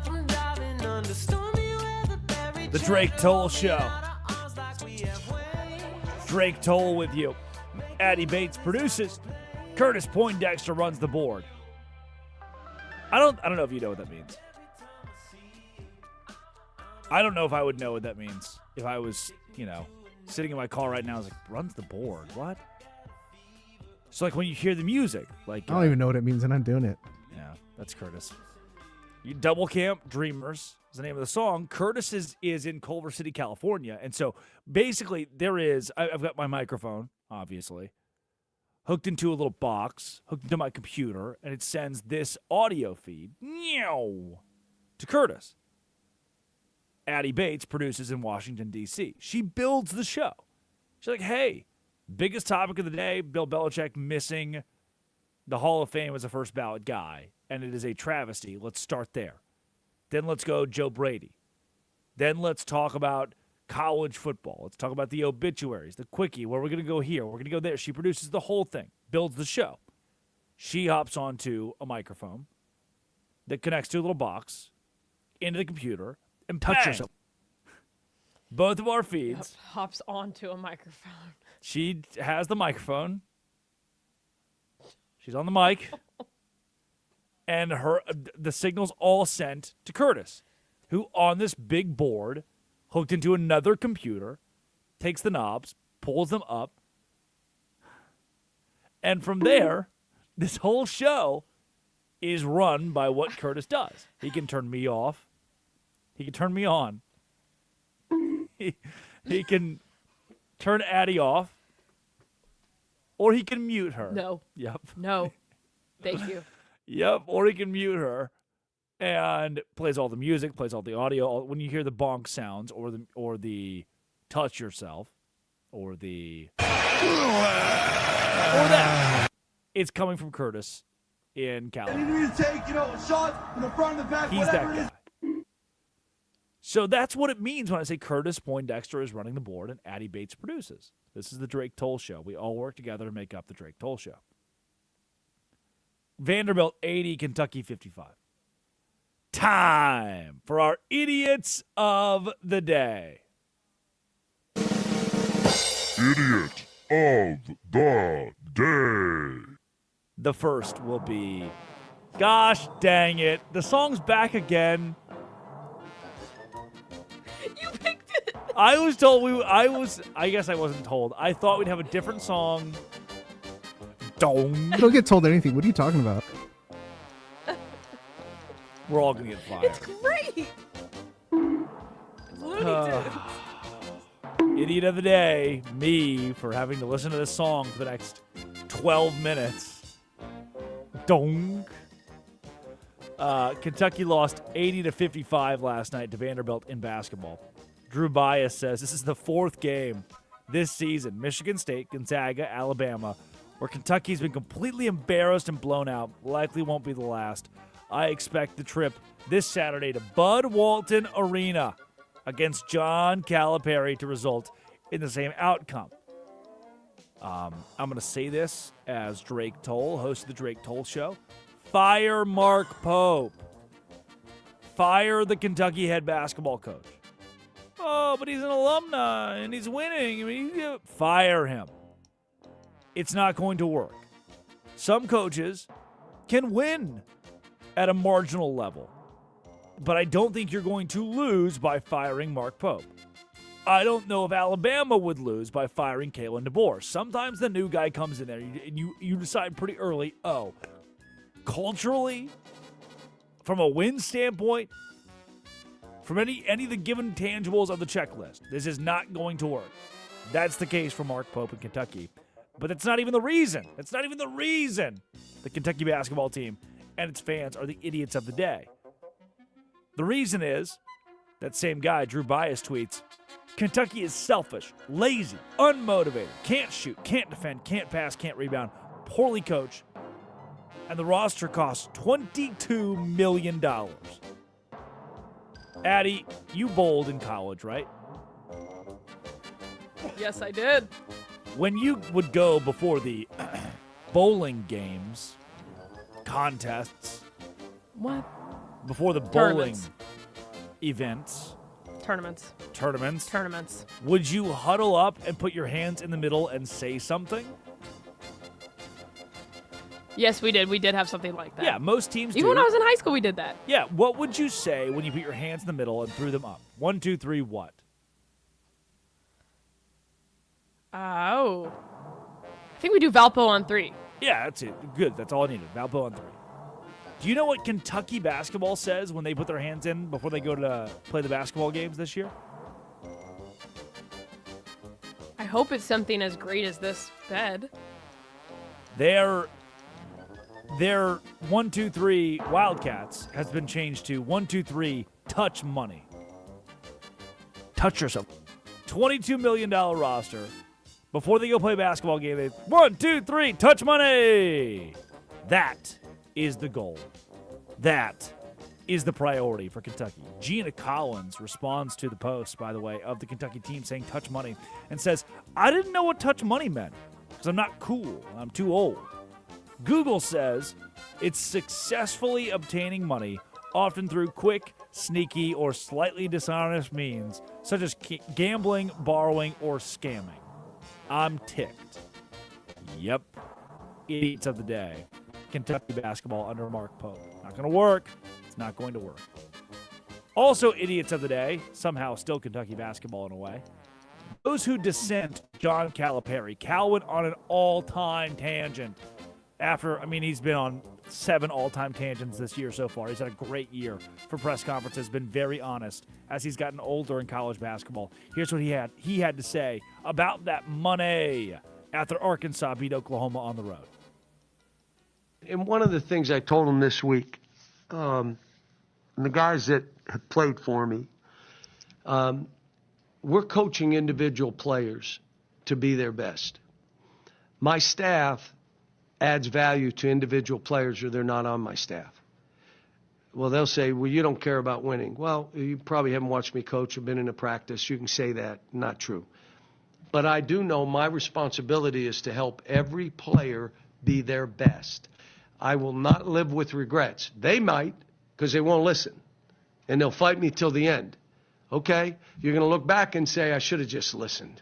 Yeah, 80 guys get drafted and made $6 billion, and 13 All-Stars and MVPs, but you do it your way.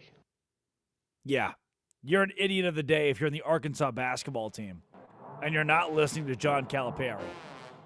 Or if you're the Kentucky basketball franchise and you don't think John Calipari is right for you. Whatever, man. Mark Pope it away. Good luck. What do you say, like 80 draft picks, $6 billion worth of contracts? I think I can trust Cal on this one. I've been in his neighborhood before, in Fayetteville. Nice house, good neighborhood. The Waltons live there, as do the Tysons, the chicken people. Idiot of the day, Rich Luchette. Rich tweets, the NFL playoffs without Josh Allen, it's like the PGA Tour without Tiger Woods. Just a less interesting product. I couldn't imagine getting invested in it. TB Times retweets with, a Super Bowl without Josh Allen sounds surprisingly like every other Super Bowl that's ever existed. Yep. No Josh Allen in this postseason. No Lamar Jackson in this postseason. No Patrick Mahomes this postseason. When we got to championship weekend, our quarterbacks were Drake May, Jarrett Stidham. Even if Bo Nix had played, it would have been Drake May and Bo Nix, Sam Darnold, and Matthew Stafford. There's one name in that bunch where you say, yep, I know that guy. That guy's solidified. He's an MVP caliber quarterback. That's Matthew Stafford, who's not playing in the Super Bowl. Addy, do you feel like already there is less pomp and circumstance around this Super Bowl than any we've seen within a few years? Oh, 100%. I feel like there's no Kansas City, none of that. There's no Eagles. Like, this is just completely different. There's none of these, like, oh, this is, Josh Allen's been working for this. What about what's going on now? Like, this is just like, you have Sam Darnold, who many people, including myself, said he can't play in the playoffs. You have a Drake May. How can you not love the guy? 85-yard May. Like, it's just, yeah. It's just, this one feels different. Yeah. It does. I mean, I have had 4 networks. Addie, I put a quad box on my YouTube TV every day during this show to watch, what other people are talking about on morning shows. Not a single segment on any of the 4 networks, any of the 4 shows, has been about the Super Bowl yet. And that is just unfathomable in most years. But this year, no one. What are they talking about? A lot of Belichick, a lot of Brady. A lot of coaching carousel. A lot of college football, Darian Mensah. Like those are the storylines today. The Super Bowl is being completely overshadowed. And that's weird. But I think it is indicative of the teams that are in it right now. Idiot of the day. We can just do the Jets every day and the Dallas Cowboys every day. The Dallas Cowboys, 1 year ago yesterday, Stephen Jones had this to say about his franchise. Obviously, we're also evaluating where it didn't go right, in terms of, this drought that people say we're in terms of a championship game or a Super Bowl. And this drought that people say we're in, this drought. The Jets have made a conference championship more recently than the Cowboys. I don't understand. I don't see the. I don't get it. I don't get it, man. I lived in the Dallas area for 5 years. I rooted for the Cowboys. I would go to the games because all my buddies were Cowboys fans. I grew up vaguely rooting for the Cowboys. I mean, I would consider myself, if I had to pick an NFL team, it's the Cowboys. Reluctantly. What do you mean? Calling Waco the Dallas area? Yeah. I mean, it's an hour and a half. If we ever want to do something fun, we'd drive 90 minutes to Dallas. Or 90 minutes to Austin. I would never consider Waco part of the Austin area, and it's an hour and a half away. Right. Then what? I mean, That's Central wild. Texas. Yeah, it's its own thing. It's the middle. If you're on 35 going to Dallas, that's your midway point. It is the halfway point between Dallas and Austin, no doubt. 100%. So it's within the area. Outside of Dallas is wild. It's within the area of Dallas. It's in the Dallas area. It's also within the Austin area. That's okay. And College Station. No, that would be like, that'd be like me saying that I live outside of Baltimore. I mean, you don't not live outside of Baltimore, but you live in your own entity. Waco's not really its own entity. Yes, it is. It has its own stories. Come on. You got the Waco Siege. No. It's wacko. That didn't happen in Waco. It's got Baylor. That happened 35 minutes outside. Why would I of be Waco. talking about Baylor? Thank you. Yes. Okay, so that's closer than Dallas. Waco's not outside of Dallas. I didn't say outside of Dallas. It's in the Dallas area. Okay, you don't live. Okay, that's fine. All right. Keep going. Okay, but if you live 90 minutes outside of Dallas, you're probably a Cowboys fan. Yes or no? Well, yeah. Yeah. Okay, there it is. That's what we're going for. But you grew up in Valonia. Yes. Who are you gonna root for from there, huh? Saints. Not the Saints. Though I did have a soft spot. It's hard to root against the Saints because they're the Saints. Exactly. That was a fun Super Bowl. That was a very fun Super Bowl to watch. Yeah, the Cowboys. Don't talk about alleged drought. It's a full-on terrible drought. Idiot of the day. Addie says people who think that Deion should be the coach of the Browns are idiots of the day. Addie, why? Come on. Yeah, let's have Shadur's daddy coach the team. We've already seen that before, okay? Yeah, that's going to go over 11 games. That's going to be really great. We did see it before. They won 11 games. Yeah, and had a Heisman dude, Trophy winner. What are you talking about? This is my dad. He's the coach of the Browns. Like, it's just, that's not it. Let's already just give him all the participation. He's in the Pro Bowl. Let's just give him everything. His dad, there was a big reason why he didn't get drafted sooner than he did. And people are like, oh, it was the media. No, guys. No, it was Deion. Deion was a huge part of it. Wow. He's not easy to work with. Write it in the show tomorrow.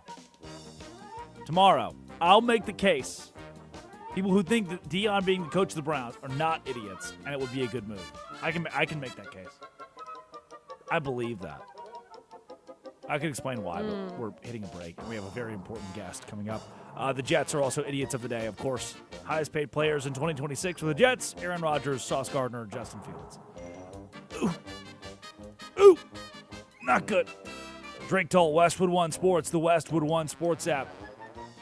Oh, Sal Capaccio is going to join the show. At Sal Sports, Bills reporter. You've seen him on Pat McAfee, and now you'll hear him right here on the Drake Toll Show.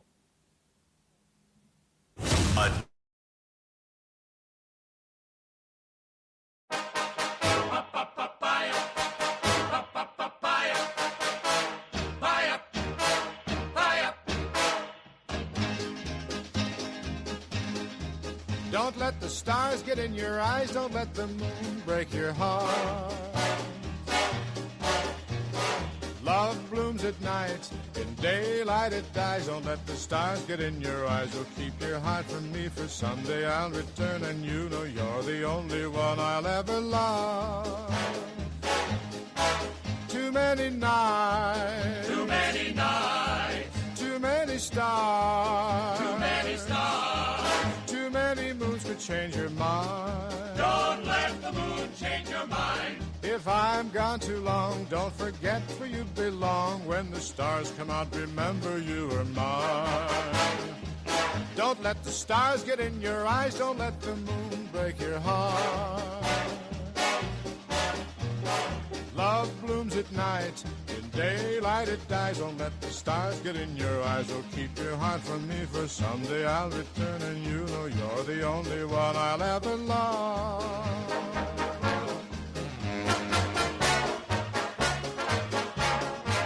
Don't let the stars get in your eyes, don't let the moon break your heart.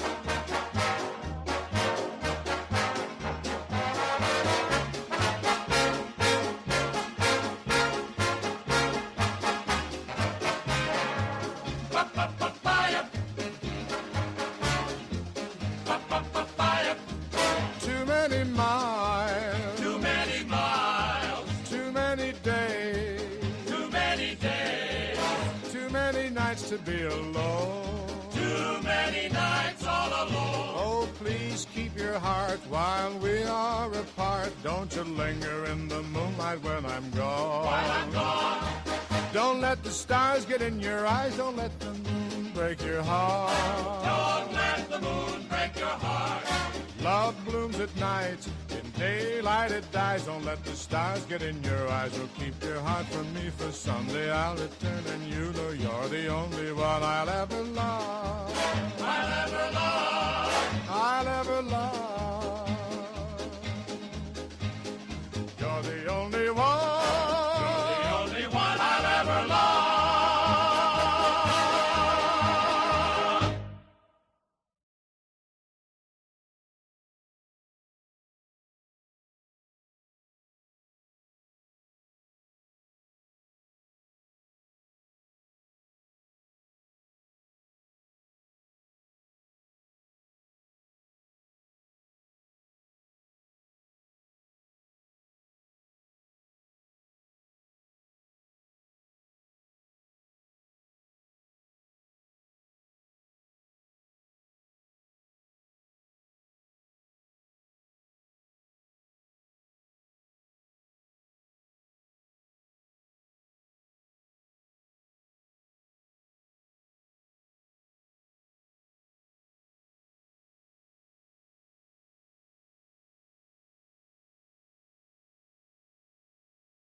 Here we go. Because it is the year of our Lord 2026.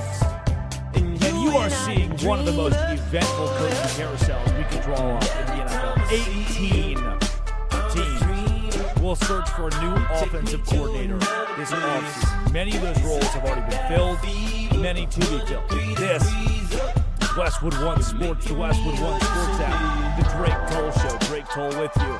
And one of those roles will be the Bills' offensive coordinator position because Joe Brady has been hired as the head coach of the franchise. Sal Capaccio, Bills expert insider, has manned the sidelines for the organization, working in radio for years. WBR 550 joins the show. Sal, thank you for your time. And first and foremost, when Sean McDermott was fired by this franchise, was Joe Brady the answer from day one, or were they starting from scratch in their system? Well, good to talk with you. I think there's a little nuance there. I think he was identified early as a prime candidate, obviously. But they did interview 9 people. So, I think that they did try to at least show they were doing their due diligence. But at the end of the day, Joe Brady is a person they're familiar with. He's in their building. It's already a late in the process. Josh Allen obviously has to be on board with this. We know that. Joe Brady seemed like, he was the guy that they identified very early on. Sal, from a fan's point of view, I can only imagine that Buffalo Bills fans, I've read the comments, right, on Twitter or Facebook, their feathers are certainly ruffled. Is that deserved here? I mean, a lot of that comes from the press conference from Pagula and Bean last week. Is it deserved for Buffalo fans to feel perturbed themselves by the way the last 10, 12 days have played out? Yeah, I think in a lot of ways it is, simply because of how this all went down and people feeling like maybe, the Bills had some missteps along the way. But, fans are emotional. And that you're also coming off, another emotional, really rough defeat, which is one of many over the last, 9 years with Sean McDermott and Josh Allen and, getting so close and not getting there. And I think the sentiment towards Sean McDermott over the last, 8 years, I've taken so many calls and tweets from people who said, fire him, move on, they'll never win a Super Bowl. And then this year, it was more of, well, the roster's not good enough. And then when Sean McDermott gets fired and Brandon Beane gets a promotion, people are upset. Well, you fired the wrong guy. And, so I think there's a lot of that baked in. And then the way that the press conference went down and, from the outside looking in, some things that maybe should have, that were said that shouldn't have, or the way that they presented it. And then they hire a guy that was on the same staff as Sean McDermott. And a lot of people are like, well, wait, why did you fire Sean McDermott in the first place? I think actually comes from just a lot of even confusion from Bills fans. And like, hey, what is happening? What is the direction here? Sal Capaccio joins the Drake Toll Show, Buffalo Bills insider. Sal, so if fans feel confused right now, I know that there are very few people walking the earth who know as much on the inside as you do about these Bills. How do you bridge that confusion? What are they confused mostly about coming out of that press conference, out of this move? And how do you dissuade the negative feelings of Bills fans who woke up today feeling empty about the franchise? Okay, so I think that the reason why that people are confused more than anything is, and I was surprised that Joe Brady was hired from this standpoint. When Terry Pagula says at the podium, the reason why he moved on from Sean McDermott was because they couldn't get over the proverbial playoff wall, which is fair. You feel that's a message that they're going to go outside the franchise for another voice, another direction. And then you hired somebody who's on the leadership staff as a coordinator of the same coach you fired for not getting over the proverbial playoff wall. So for a lot of Bills fans, it represents, wait a minute, why did you do that if you're just going to keep the same kind of person in place? So I think that's where confusion comes from. That said, I will tell you, though, it's just like I tweeted last week. At some point, the dust settles, you hire a coach, the business of football begins again, and you have number 17, Josh Allen, and you have a guy in charge now of the organization as the head coach who just led the fourth-ranked offense in points scored, which previously was the second-ranked offense in points scored, fourth in yards per total yards, a very highly rated offense. And, oh, by the way, his quarterback was the league MVP his first year as the full-time offensive coordinator, and then he had the rushing leader his second year as full-time offensive coordinator. So there's a lot to like about Joe Brady. I just think Bills fans are confused and upset because it feels like the same, even though we were told it was a change and they were told it was a change. And I think that's where a lot of that comes from. Sal, if the Bills go hire Mike McCarthy, everything blows up, right? And I know he wasn't necessarily in the running for the job, but that would be just this. What a blow that would feel, I'm sure, for the fans of the franchise, going and getting a guy who has not won consistently in the postseason the last 15 years, now going on 2 decades since his Super Bowl victory in Green Bay. But with Joe Brady, you get a head coach that has the opportunity to prove himself as the HC in the postseason. But is there confidence? I mean, do you have confidence that Joe Brady is that guy that can win games come playoff time? I mean, if I don't know. It's a tough question to answer, right? We'll see how it plays out. The Bills have been one of, if not the most successful organizations outside of obviously getting to a Super Bowl. We had a lot of regular season wins, even playoff wins every single year. He's got a high standard. He comes in here, the pressure's on to get to the Super Bowl, quite frankly. Like, this is not a reset. This is not a retool, right? Like, you're hiring him with Josh Allen going into age 30, making $55 million a year. Like, the expectation is you're going to be better than you were. Otherwise, if you get to the same spot, it's going to be seen as a failure. I've said, to your point about McCarthy, for example, when they fired Sean McDermott, I said, look, you can only go one of 2 ways. Either A, somebody who has a Super Bowl ring, which would be Mike McCarthy, even though that wouldn't go over well with Bills fans. Yeah. You hire somebody with a Super Bowl ring because if you're moving on from the guy who couldn't get you there, you can't bring in somebody who's been coaching who doesn't have one. It doesn't make sense. You got to say, wait a minute, we're bringing in a guy who knows what it takes to get us there. We haven't been over the hump. That's number one. And if you don't do that, then you got to go with a bright, young offensive mind who can, take the ship in a different direction. And that's what they did in Joe Brady. Because Bills fans were upset at watching, 3rd down and 10 tunnel screens, in a game, they get mad because it's Joe Brady. And I understand that angst and I understand that frustration. At the end of the day, am I confident? I don't know. I've been doing that. You know this. I've been doing this long enough to know that sometimes I feel great about something and it turns out terribly. And sometimes I feel terrible about something and it turns out great. We just don't know. I mean, what's going to come down to is, who does Joe Brady surround himself with? You opened up with, offensive coordinator. It's not going to be as big of a job here because Joe's going to call plays here in Buffalo, right? Offensive coordinator. But I'll tell you what does matter. Defensive coordinator, right? I mean, the Bills have had a defensive head coach for the last 9 years in Sean McDermott. And now you're going to have a new defensive coordinator, most likely. I don't think it's going to be Bobby Babbitt, who's on staff. We're already hearing rumblings of Jim Leonard in Denver, which is a big departure in philosophy of what Sean McDermott had. And, those are the things that are going to matter to Joe Brady in his tenure. Sal, I really thought my senior year of high school prom date was the one. Felt really good about it. She's married with 2 kids, not to me. So I get it. In both life and love and sports reporting, we feel good about a lot of things. Doesn't always come to fruition. And certainly this, while it could blow up in Buffalo's face, Joe Brady's a hot name for anybody right now. He was a big name as a head coaching candidate across the country, and now the Bills have landed that guy in it's certainly a bigger role. If you're Josh Allen, I mean, and Sal, you're walking the halls of this franchise, how confident are you? What does this do for the current roster as far as how this team trusts Joe Brady? Well, I'll tell you this. There's no way Joe Brady gets the job without a Josh Allen endorsement. I mean, it's simple as that. We were told by Terry Pegula that Josh Allen was going to have a seat at the table and be a part of the, process to find the next head coach. And quite frankly, he should. Before Sean McDermott was fired, when John Harbaugh was fired, I said, absolutely, Lamar Jackson should have a voice there. He's the most important person in the franchise. Right. And I believe Josh Allen should have a voice. He's the most important person in the franchise. You can't hire somebody who the reigning, right now, league MVP, and again, finalist this year, one of the top players in the game, who's making $55 million a year and now entering maybe the second half of his career, I'd say, is uncomfortable with. You just can't do it. It wouldn't work.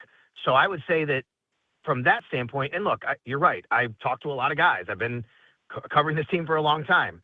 The thought and belief from the offensive side of the ball, from the guys who play for Joe Brady, is they love him. They love his positivity. They love his energy. That's the thing Joe Brady brings here, is he brings a certain type of aura and positivity and high energy that I think is really going to be good for this franchise, that I think needs to take a little bit of a breath, if that makes sense, after having a really buttoned-up Sean McDermott. Nothing wrong with that. I think one of the things that made Sean successful was how detail-oriented, how buttoned up he was, But there was a weight about having Sean McDermott as your head coach and being on top of every single detail. And I'm not saying Joe Brady's not going to cover up the details. What I do think is, though, maybe you can take a breath here and say, okay, let's open up a little bit and see where this takes us. And I do think that can be refreshing in a lot of ways. But we'll see where it goes with all this. Sal Capaccio at Sal Sports on Twitter joins the Drake Toll Show, WGR 550. Sal, there was a USC, the USC Trojans hired Gary Patterson as their defensive coordinator, and they hired a new DB's coach yesterday. And I was reading the Twitter comments of this DB's coach that had been hired, and I can almost guarantee you, no USC fan had ever heard of this guy. He's got a 25-year, 30-career college football coaching career, and no one had heard of them, but all these comments were, great hire, love the hire, awesome hire. A lot of the times, fans don't understand building staffs, and how could they, right? When it comes to Joe Brady and what he's about to put together in Buffalo, how much say will he have, and how critical will the guys he brings in on his staff, how critical will they be?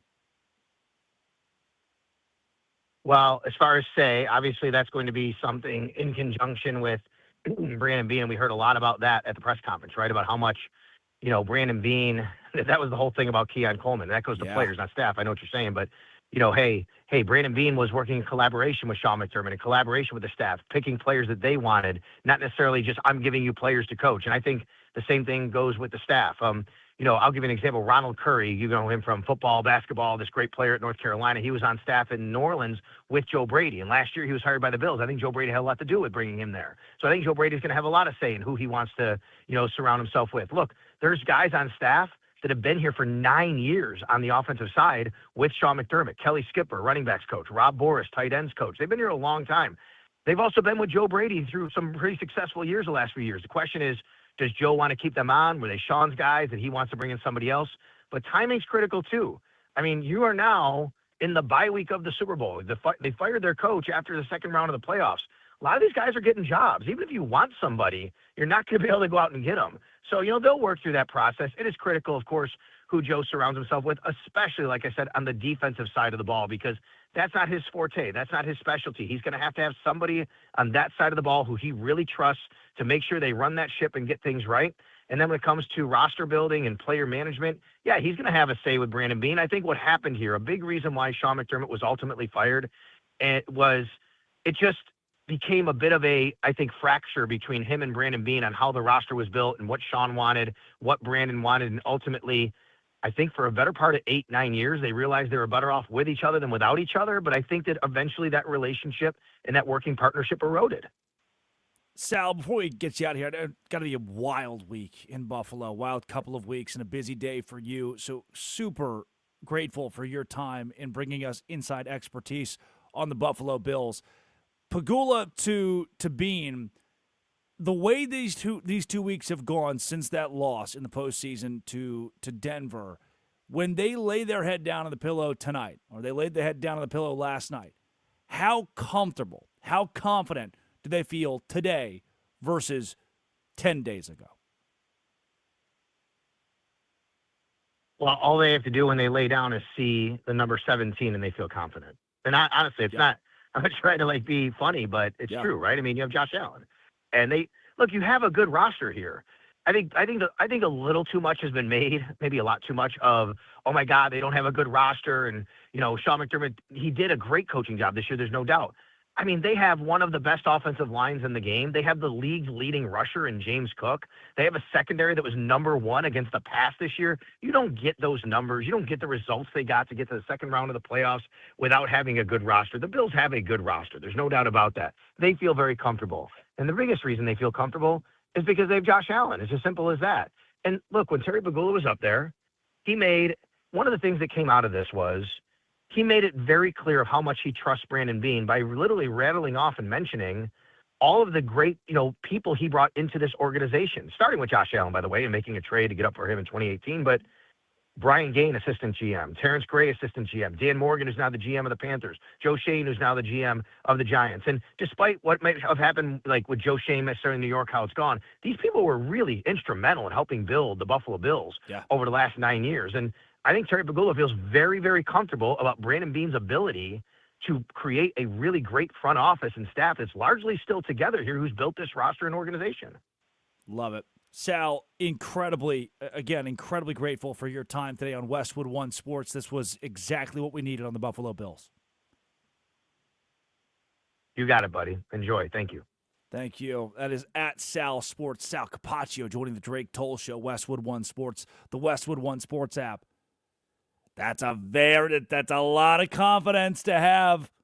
I like that. Kind of the doom and gloom, the dour perspective of a lot of Bills fans. I understand it. That's what we as fans do. That's what it's for. But Sal hit the nail on the head.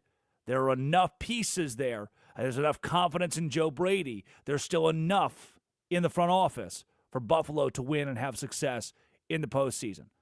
Around the bend, Mike McCarthy has been introduced as the new head coach of the Pittsburgh Steelers. And is Joe Brady the answer? I can give you my opinion right there next to Sal's. This, as well as Weird Wednesday, is the Drake Toll Show.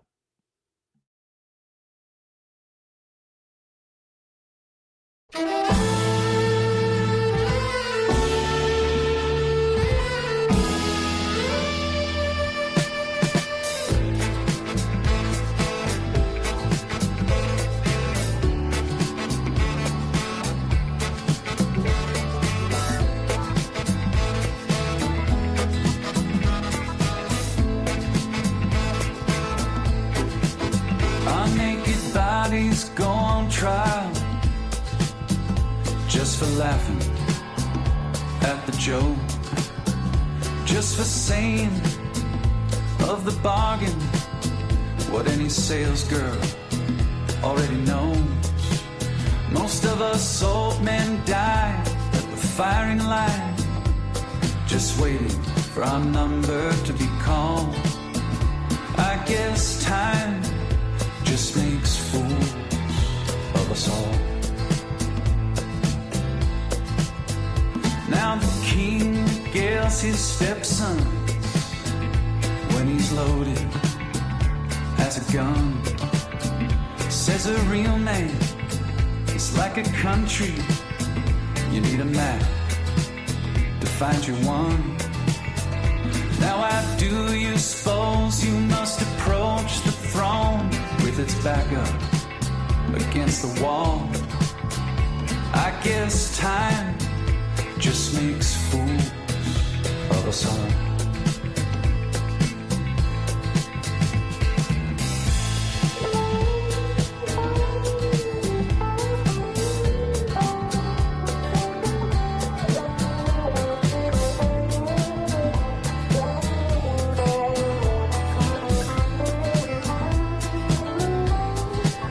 The greatest minds of my generation, glad they conscripted in the war of defending any Goliath that would deign darken the door.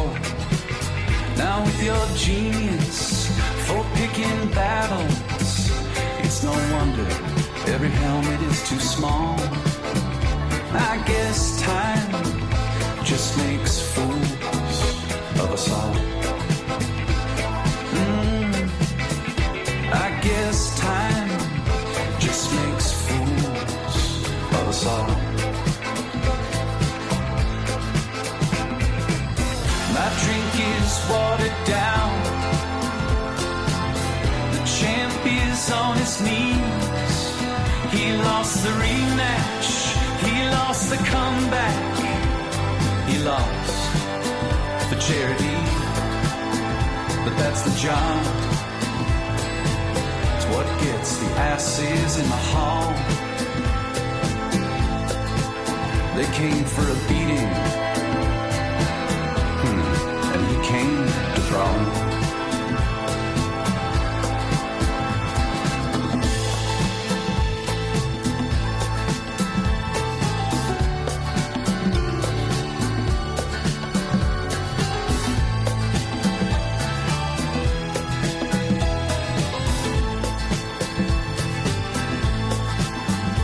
Go and serve your client notice. gods I have known. Yours is easily the least famous to turn down the cover of a Rolling Stone. Lily white faces, so familiar and yet impossible to recall. I guess time just makes fools of us all. After a millennia of good times, God said, hey now, let's have a dream where we raise the stakes a little. Come on, let's make things interesting.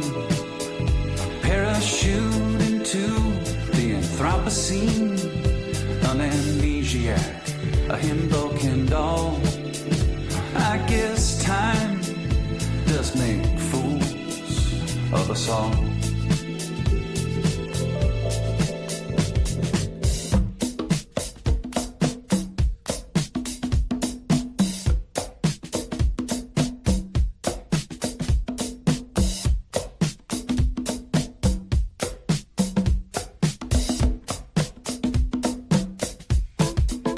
I killed a rattlesnake this morning. It was coiled up behind the truck. Put it in reverse and hit him clean. I got a sweet little baddie and she's rolling in the caddy with me. I did it. I got a sweet little baddie. I did it. rolling in the caddy with me. I ordered an electric kettle. It'll be here tomorrow. Take that, Addie. You said I wouldn't. I said I was proud of you during the break. I. This is the first time you said this since our show started. I am proud of you, Drake. She's proud of me. I was reading an article the other day. Oh, no. It was really good about somebody talking about, the pressures and overall strength needed to host a radio show solo for 3 hours. Because, it can be a lonely world. You are by yourself. Yeah. Luckily, it had a lot of great tips and tricks, and I feel like I learned. I feel like I got better from listening to the expertise. People keep saying, oh, we should give him a co-host. No, I don't want one. Never wanted one. This is what I came for. Oh. 3 hours of me and you and you and me, the world, talking about sports from a different perspective. You know what I mean by different? Different just means normal. Different means you. Different means us. Different means together. Because I turn on the national television and they say that Ryan Clark should be the head coach of the Pittsburgh Steelers. And I say, no. No, no, no. You and I should be able to walk into a radio show together every morning in Rochester, New York, or Redding, California, and talk and be heard by one another. We should be able to do that. Yeah, that's great, but how does that impact Cooper Flagg? And that's what I was about to get into. Whether or not Cooper Flagg, despite a couple of, minor injuries, could be the Rookie of the Year of the NBA. We will have Kevin Harlan on next week to discuss. And we'll give you all of the updates about the NBA Rookie of the Year race because it is heating up, which that pales in comparison to my favorite news of the day. Breaking news, Curtis, please.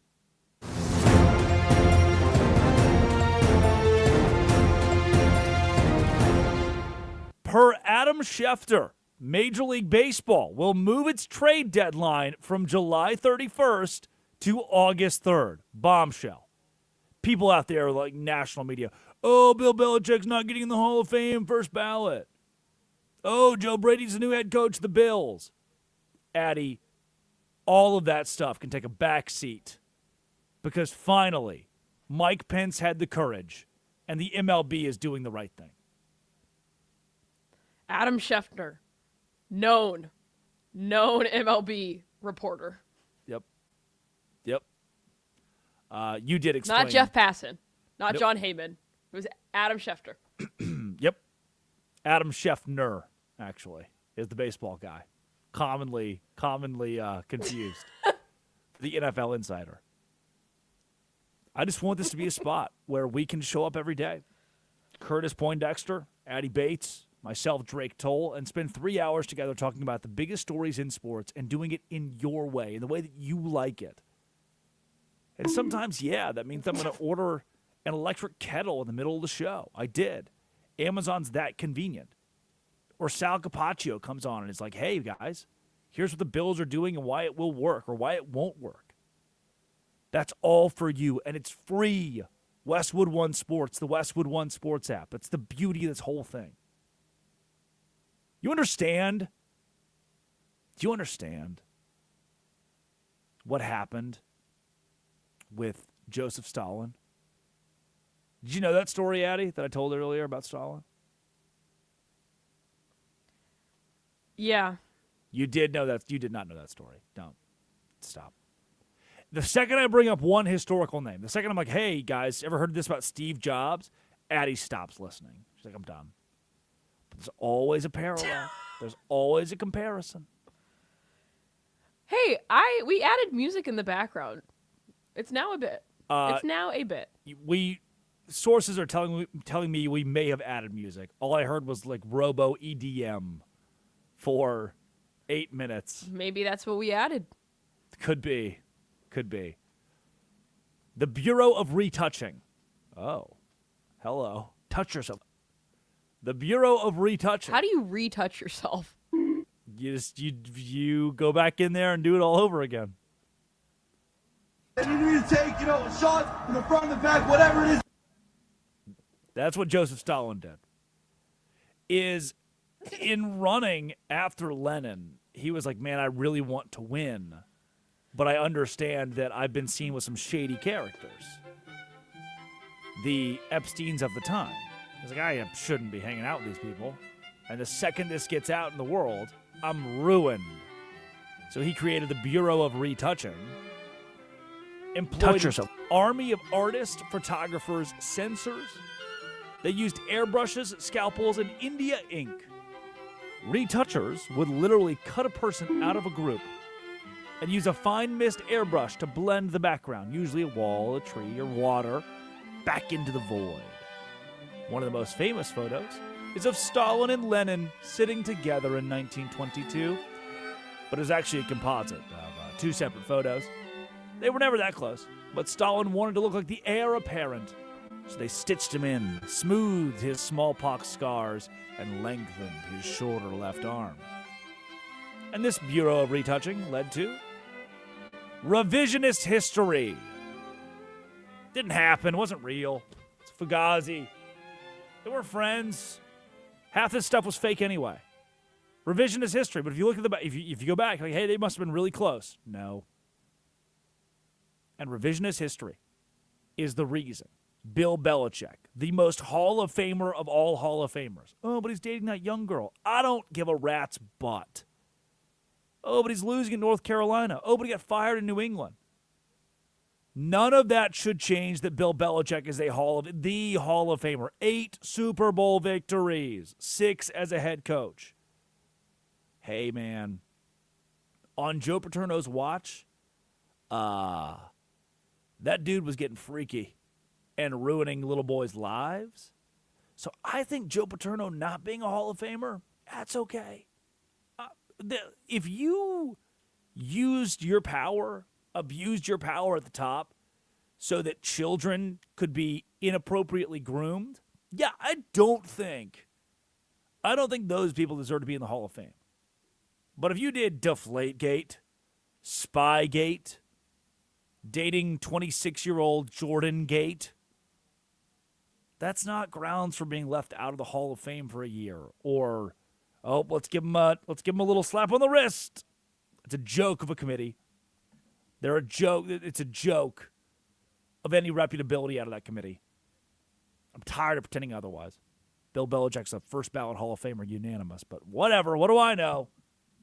I'm just the guy with the microphone. 8 Super Bowls. Man, I'm bold take. Guy should be in the Hall of Fame. Idiots.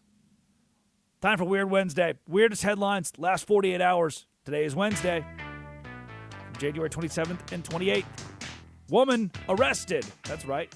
She's going to prison after calling cops on herself to steal a car.